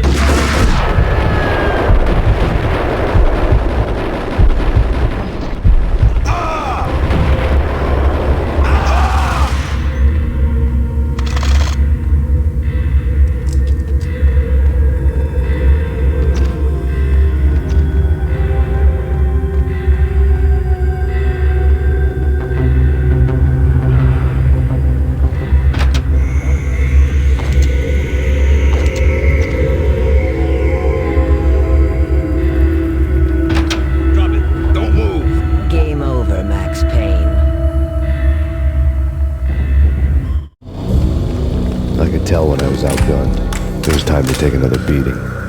The mystery witch was a real barracuda. Trouble on dagger heels, a smoking assault rifle in her hand, and an army of killer suits behind her. How sweet. I get to kill two birds with one stone. Sooner or later, it was going to catch up with you. Mr. Payne, it's time to show you the benefits of my brew. Be a good boy now. You'd find that Lady Luck was really a hooker. You were fresh out of cash.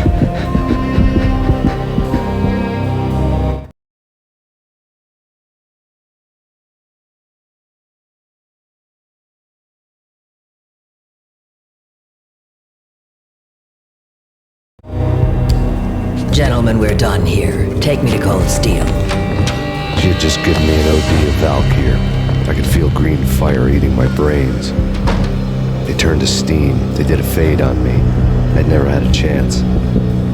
The witch had got me just as sure as if she put a gun to my head and pulled the trigger. The shadows rushed me. Bruised mugshot faces hungry for revenge. They knew my weak spots and closed in for the kill. The floor turned into a vortex of green blood. I fell. The flesh of fallen angels.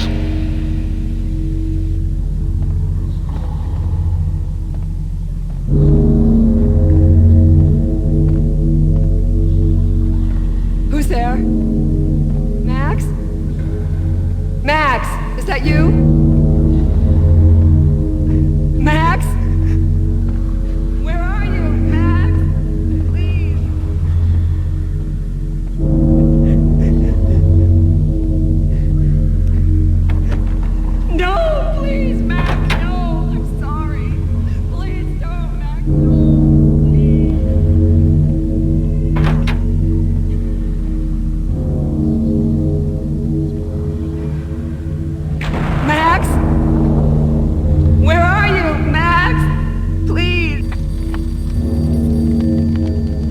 letter was staring at me. There was something disturbingly familiar about the letter before me. The handwriting was all pretty curves. You're in a graphic novel. The truth split my skull open, a glaring green light washing the lies away. All of my past was just fragmented still shots, words hanging in the air like balloons. I was in a graphic novel. Funny as hell. It was the most horrible thing I could think of.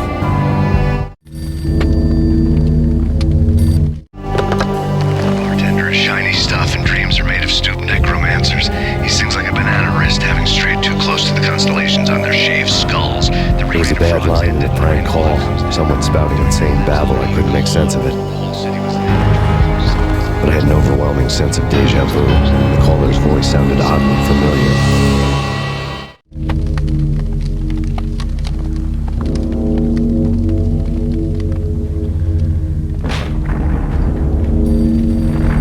The weird piece of paper looked dangerous. There was something disturbingly familiar about the letter before me. The handwriting was all pretty curves. You're in a computer game, Max. The truth was a burning green crack through my brain, weapon statistics hanging in the air glimpsed out of the corner of my eye, endless repetition of the act of shooting, time slowing down to show off my moves, the paranoid feel of someone controlling my every step. I was in a computer game. Funny as hell, it was the most horrible thing I could think of. Don't lose it. It's Valkyr. The drug. Snap out of it. Try to remember. It was a bad line in a prank call. Someone spouting insane babble. I couldn't make sense of it. But I had an overwhelming sense of deja vu, and the caller's voice sounded oddly familiar.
Max, something happened at the office today. A strange memo. Something about Vikings. Honey, I gotta run. You can tell me all about it this evening. Have a nice day, darling. The bullet holes were rubies on her chest, blood glowing on her ivory skin. She was so beautiful. The killer was smiling. The flesh of fallen angels.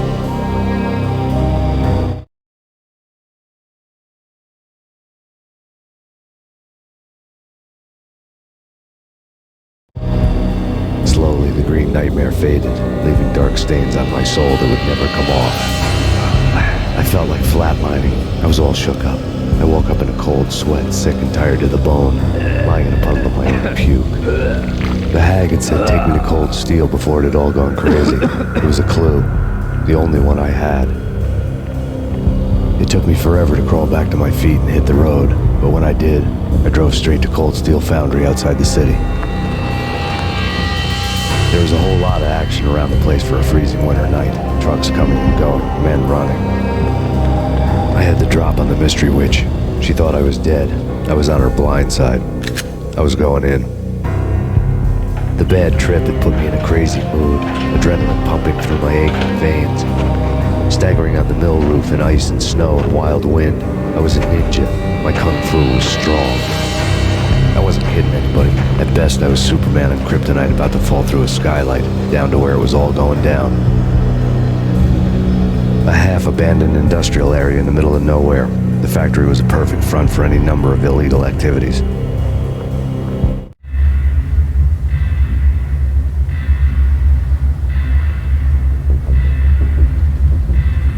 In the belly of the plant, molten metal boiled and bubbled like a witch's brew.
Felt like confetti over the Devil's Parade. The storm was anything but over.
Talkie-talkie military lingo could mean only one thing. They were getting ready to destroy the evidence and vanish into the night. I was so close. The hidden truths were just around the corner.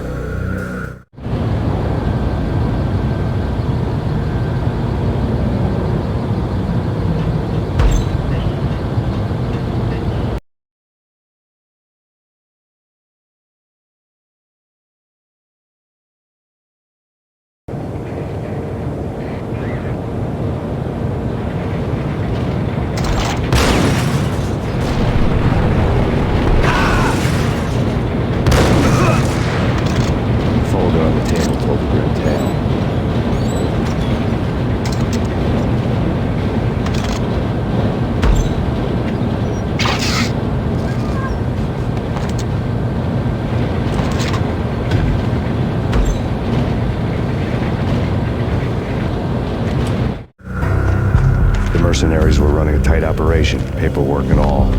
Merchandise missing again. A chemist had tried to smuggle it out for his own private party. Locked him up in cell B7 in D6's old test facility to wait for proper processing. I was close enough to hear the secrets, just beyond the next doorway.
monitor showed me the way.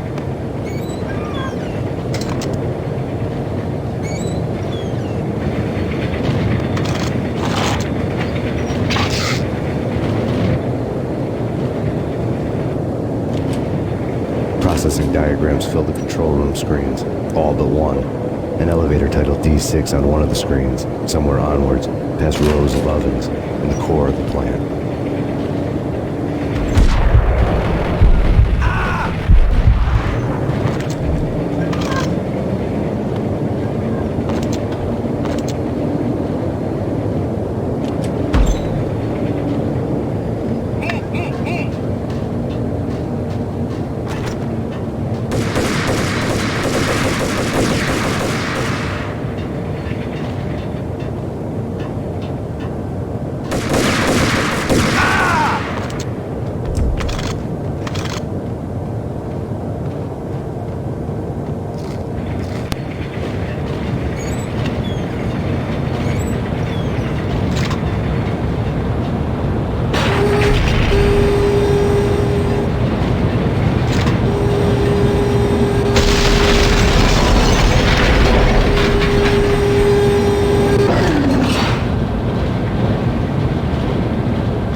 Where's Sam Spade going after the Maltese Falcon to unravel all the mysteries?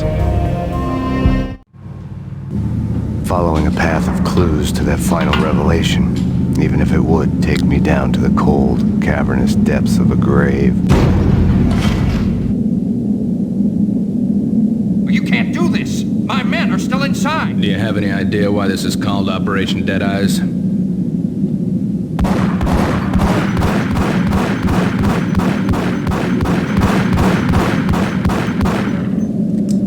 I think he's dead already. Let's do it.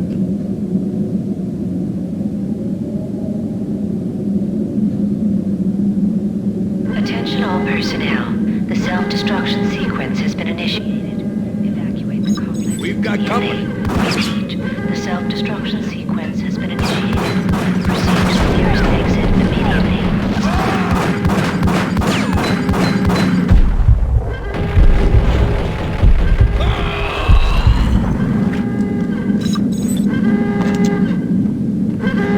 I'd seen the logo on the floor before.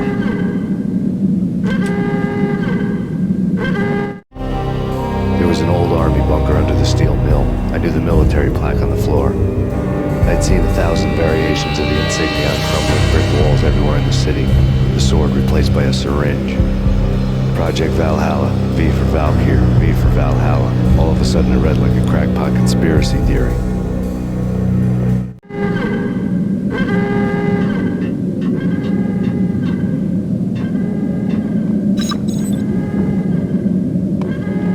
Abort! The self-destruction sequence has been initiated! Get the hell out of here! The place is gonna blow! Go, go, go!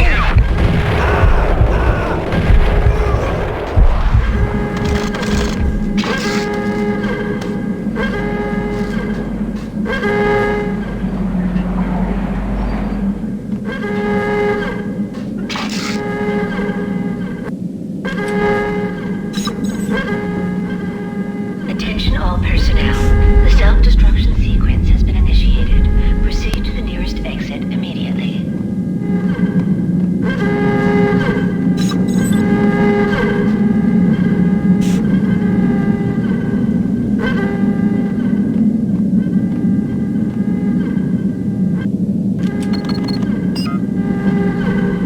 Like everything else in the Valkyr case, the door code was a mystery to me.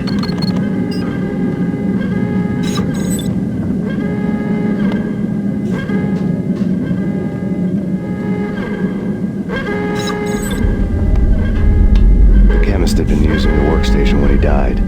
The half-life of the lab rat had ended online, his password blinking on the screen. 665, neighbor of the beast.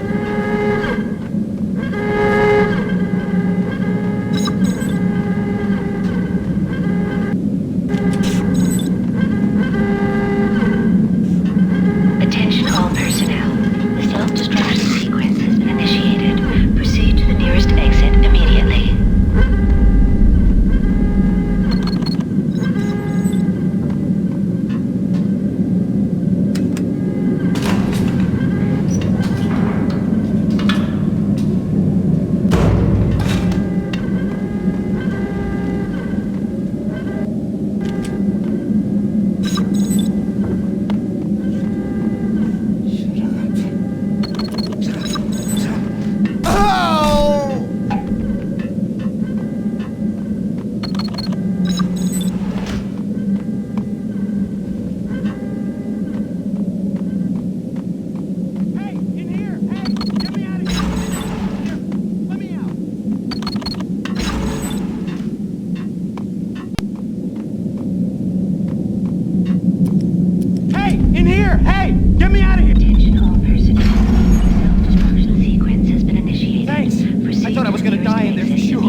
Chamber airlock.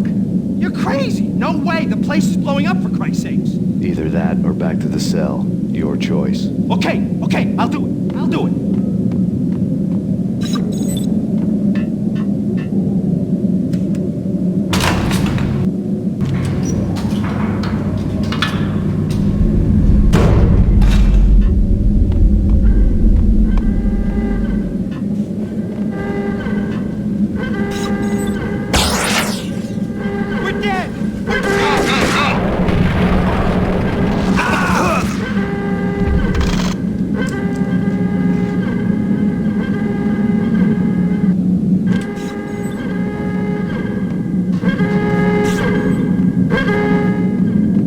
Decontamination in progress.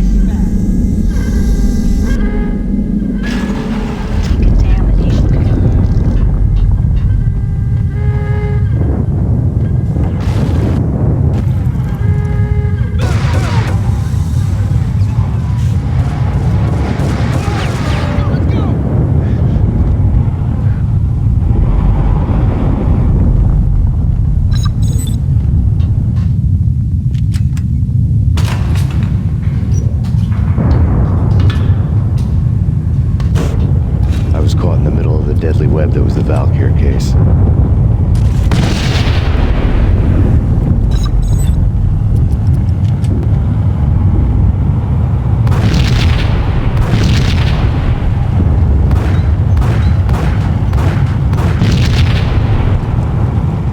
One of the lab terminals had the project logo on the screen.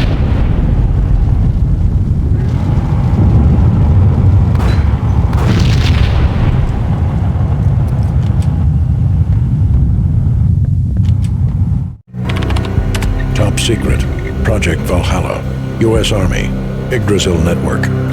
Valhalla, the otherworldly place in Norse mythology where the bravest heroes spent their afterlife feasting and fighting forever, their wounds miraculously healed night after night. Valkyr, the maidens who chose the most courageous Viking warriors and carried them to Valhalla. 1991. The research objective is to create a chemical substance to enhance the stamina and morale of infantry troops. 1995. Results unsatisfactory. Project canceled. Someone had decided to continue the sick experiment unauthorized. Project compromised. Data leak. Fix the damage by any means necessary. Security clearance red. Authorized by the project lead. Field test. Double the dosage for all the remaining test subjects. Observe and record the subject's behavior in an urban setting. The drop-off point was my old address in New Jersey. The file dated 3 years ago. Just when you thought you had reached the deepest depths of horror, it suddenly got worse. How to turn off that small voice inside your head that started to whisper that you should be glad that now, if not before, your revenge was justifiable on any conceivable moral scale. That small voice proved, beyond any doubt, that I was damned. The dagger-heeled woman had come and gone a long time ago. There was nothing more for me here. The bunker's name was acting as a self-fulfilling prophecy.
Together a jigsaw, and the final picture is you finishing that same puzzle. A mad, green-eyed killer standing behind you. An urban legend come true. The Project Valhalla test subjects had been the mad junkies who had murdered my loved ones. The rest was simple body count math. It all pointed to her. Ms. Valkyr. The factory went up in a fiery inferno behind me. All my leads were dead, turned to smoke and dust. I had lost my way. I hadn't slept in a million years.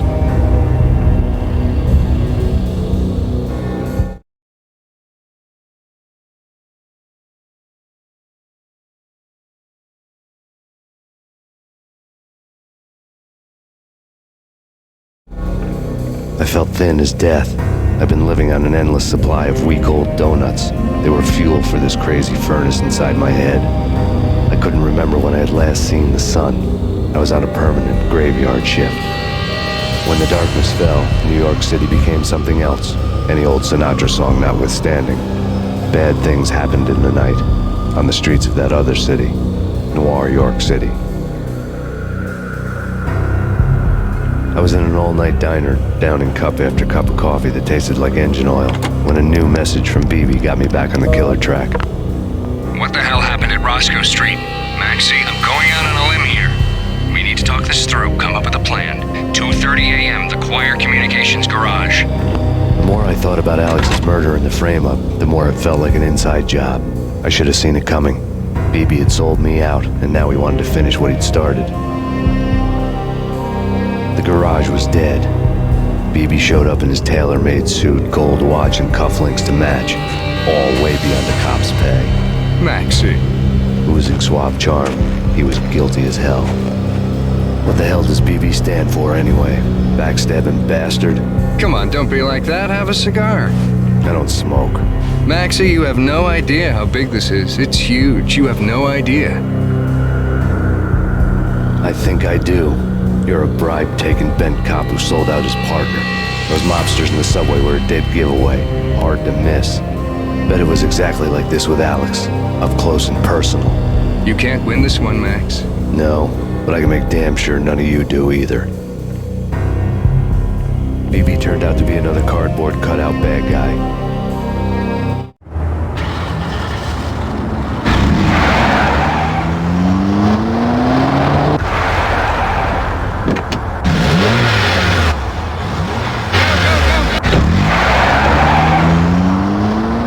Bad cop on the take, a cowardly right-hand man fleeing from the scene, leaving his paid to do his dirty work.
reports of a fire at the Punchinello Manor in Westchester.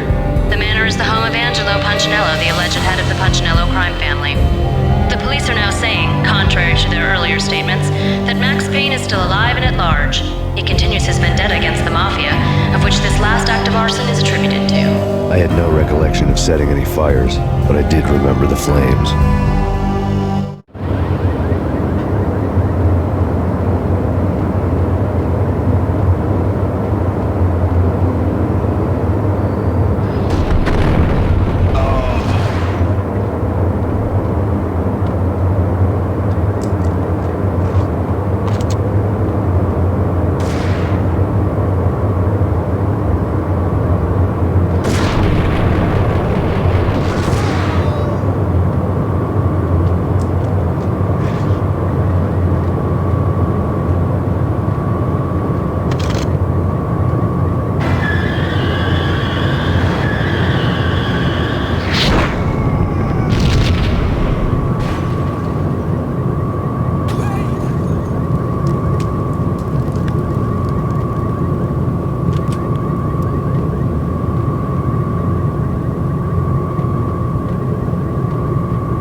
started to ring.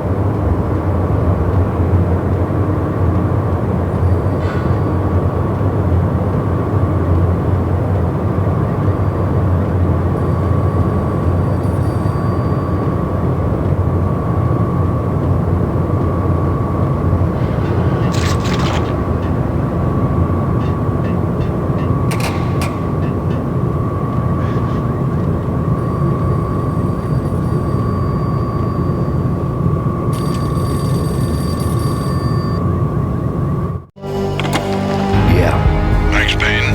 Whatever does it for you. This is Alfred Woden. I can give you the name of your enemy. Come to the Asgard building presently. We are expecting you.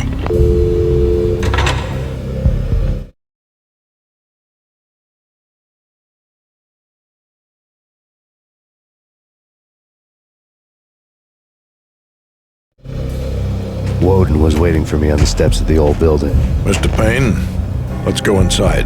The others are anxious to begin. The others? Despite the general misconception, this building actually predates the City Hall by 2 years, thus being the oldest municipal building still in use here at the foot of the Brooklyn Bridge. No kidding. The old man played tour guide as he led me through a dark, domed hall. The answers I was after loomed large ahead. Mr. Payne, I would like to introduce you to my colleagues in what we call the Inner Circle. You've been watching too much X-Files. You have seen the files on Project Valhalla. We can fill the gaps, provide you with the information missing from those files. We were all involved in the early stages of the project during the Gulf War. What's the catch? We would very much like to blow this thing wide open, but our hands are tied. Her name is Nicole Horn. She was the key figure in Project Valhalla. When the funding was discontinued, she simply refused to quit. She knew exactly what she had in her hands. Nicole Horn is the president of Acer Corporation. She has more than half the city in her pocket.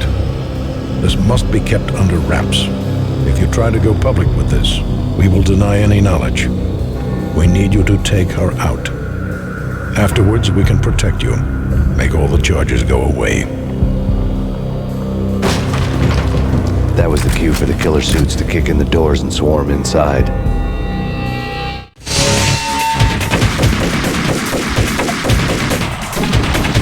It was an impressive floor show, but I decided to leave early anyway. It was only a one-story fall.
The so-called corpse of Alfred Woden stood up, miraculously waking from his dirt nap, looking smug among his dead pals. In the land of the blind, the one-eyed man is king. I didn't know how he'd pulled it off, but it was a pretty slick way to get out of all his promises. Most of what he had said fit too well to be a load of crap.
those saying that he's actually providing a service long overdue to the city. This crusade nonsense has gone too far. He's out of control. It must stop. He will be stopped. That was Deputy Chief Jim Rivera from the New York City Police Department.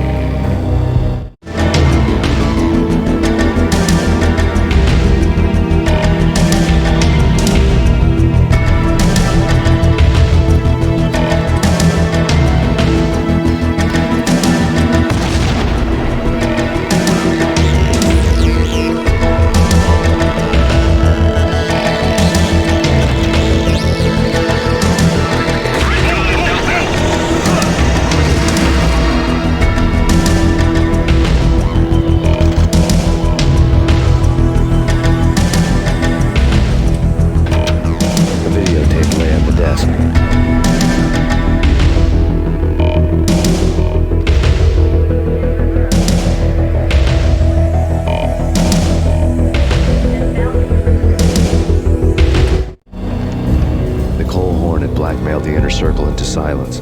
The tape came with a curt extortion note on a piece of expensive paper. I remembered Candy Dawn taping her clients in action on the side, selling the tapes to the highest bidder. I was sure that kinky sex was nowhere near Alfred Woden's worst sin. But I had a feeling that when this was over, any collateral would come in handy.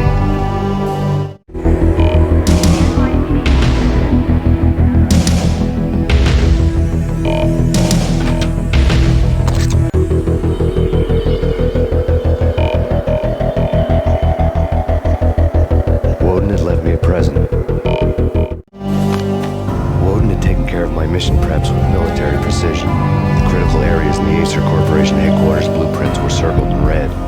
The president's office was at the top of the building, right below her penthouse suite.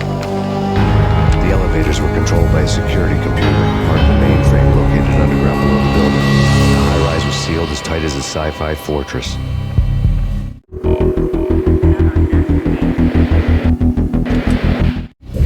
Nothing seems to stop Acer Corporation's phenomenal victory march. Incredibly, the stocks are still rocketing. Worried experts already see a danger in the company's success. Some have gone as far as to say that Acer Corporation is about to become an even bigger monopoly than Microsoft ever was.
I had dreamed of revenge. Those dreams were always nightmares, of coming close and then failing. Now I was close. I had a name to guide me, Nicole Horn. I had nothing to lose.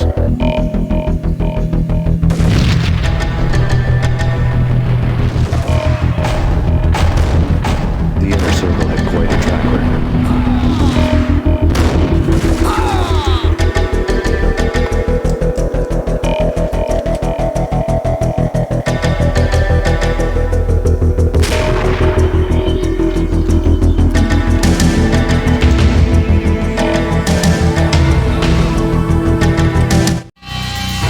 Project Valhalla had not been the only thing the Inner Circle had been involved in.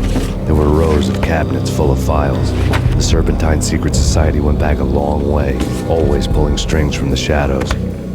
I couldn't say I was sorry. Woden's move in some Byzantine power game had cut the Circle's membership roster to 1. The old man wanted me on cleanup duty. It was my mess, too.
approach to the problem.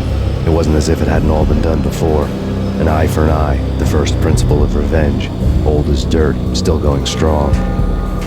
The cardinal rule in going after someone with an intention to kill was not to make it personal, which it almost always ended up being anyway. It did with me. I took my time, cruising around the city in the snow. There was no hurry. I knew what I had to do now. I took my time, thinking about it, building up the rage. When I was ready, I parked the stolen wheels at the front entrance of the Acer Corporation headquarters. Got out, got in, got cracking. I had a bullet with Nicole Horn's name on it. I had 10,000 bullets with the Hag's name on them. She had ultra-high-tech security systems, enough mercenaries and weaponry to start World War III. There was no fear. New York disappeared behind a veil of snow. I had crossed the threshold. This was her domain, sleek and sexy and soulless, all glass and steel. A place of color-coded security key cards, metal detectors, and surveillance systems.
looking good. Max, we gotta stop meeting like this. It will be a cold day in hell before I let a narc cop stop me. Miss Sachs, do your job. Relax, Max. You're a nice guy. I don't kill nice guys. You're not bad yourself. It was different when Horn wanted Punchinello dead, to cut her ties to the Mafia.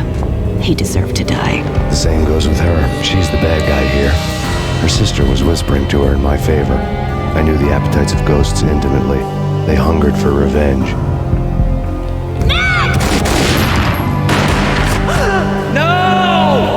A gunshot boomed and she fell down in slow motion. She was a nice girl, not really a stone-cold killer. And now she was stone-cold dead.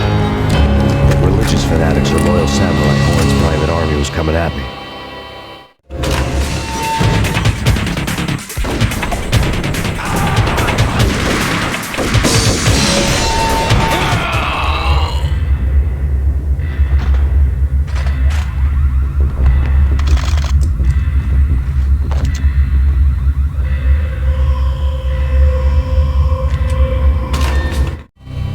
When the elevator came back down, Mona was gone.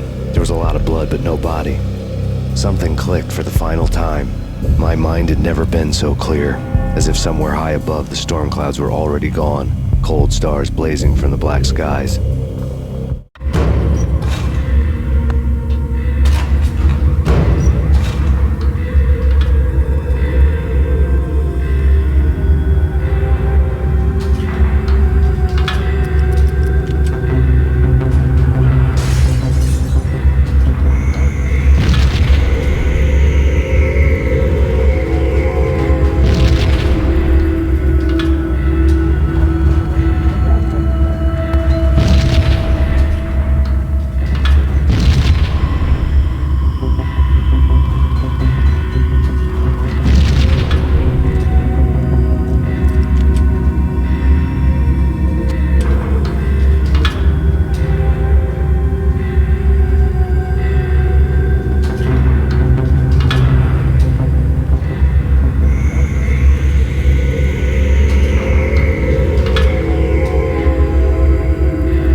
Elevator access to the mainframe. From there, I'd be able to override the security locks and get to her office.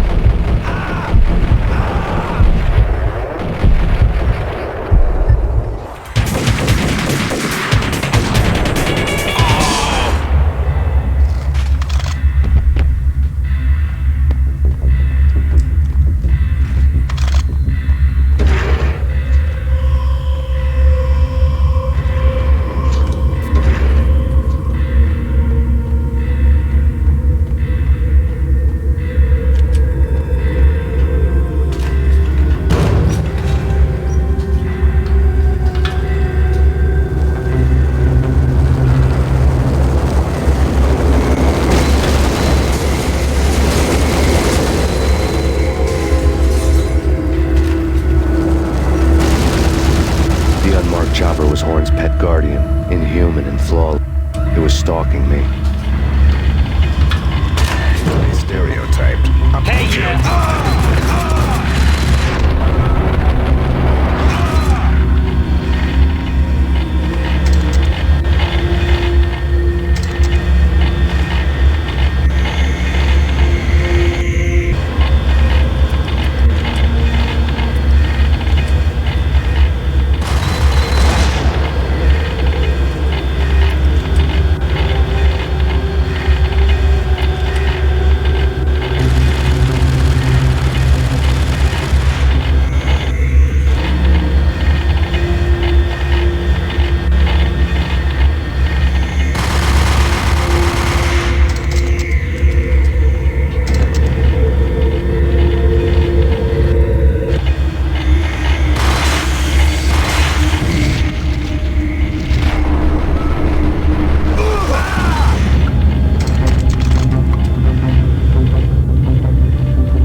All Horn's locks were now offline.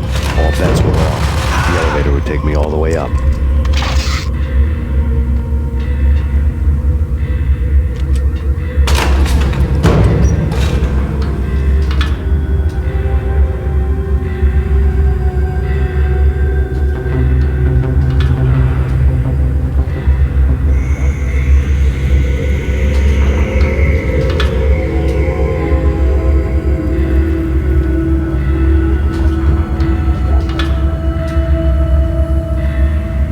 Seen from this height, the night seemed to stretch on to eternity.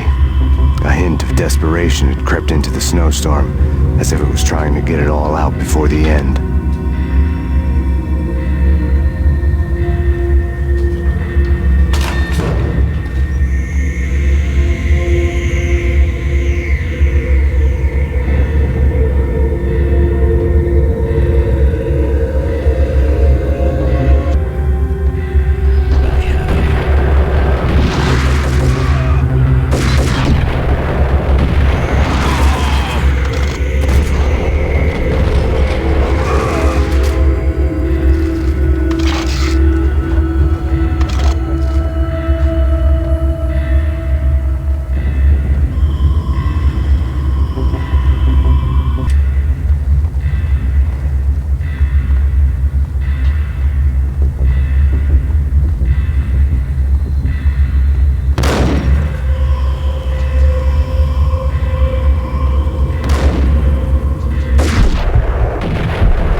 Personal computer was on.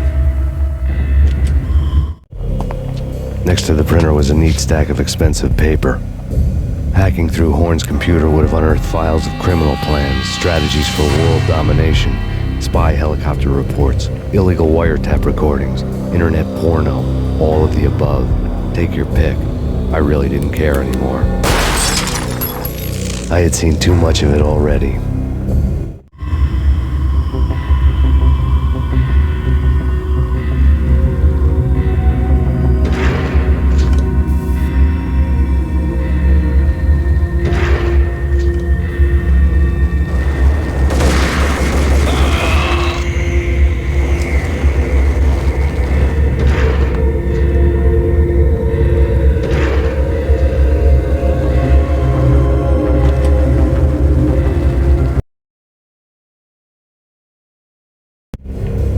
Valkyr had been meant to be a white-winged maiden that would lift you to a warrior's heaven, but it turned out to be a one-way demon ride to hell. The devil was in the drug. I knew. I had met him.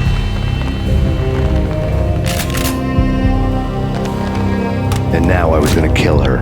The queen of the underworld who had tried to lift herself a bit closer to heaven with her drug money.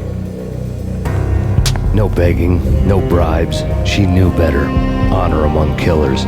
We who were about to die. Both of us knew how this would end, in pain and suffering.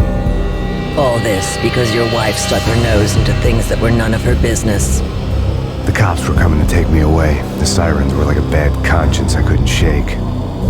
It's ridiculous you've made it this far. You won't be alive when they get here. Stop him!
You are fighting a losing battle. You cannot survive this. You will die. Stop fighting. Make it easy for yourself. Accept your fate. You will die here.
They were all dead.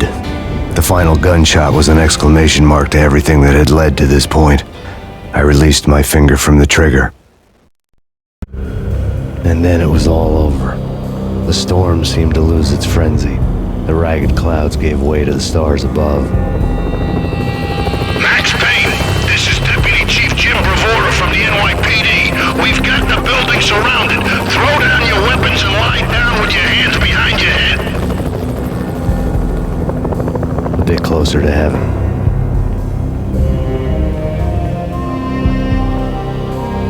The cops' voices were distant and muted. Breathe! NYPD! Hold it like that! My ghosts released me from their haunting. Down below, New York City glittered like diamonds on black velvet. You gave us one hell of a ride. Take him down to Central Booking. You heard the man. Woden was there in the crowd, standing by the sidelines. It wouldn't be over till the man with the patch would say so. He'd say the right words. I knew he would. He'd better. Woden grinned smugly. It was the grin of a winner. That made two of us.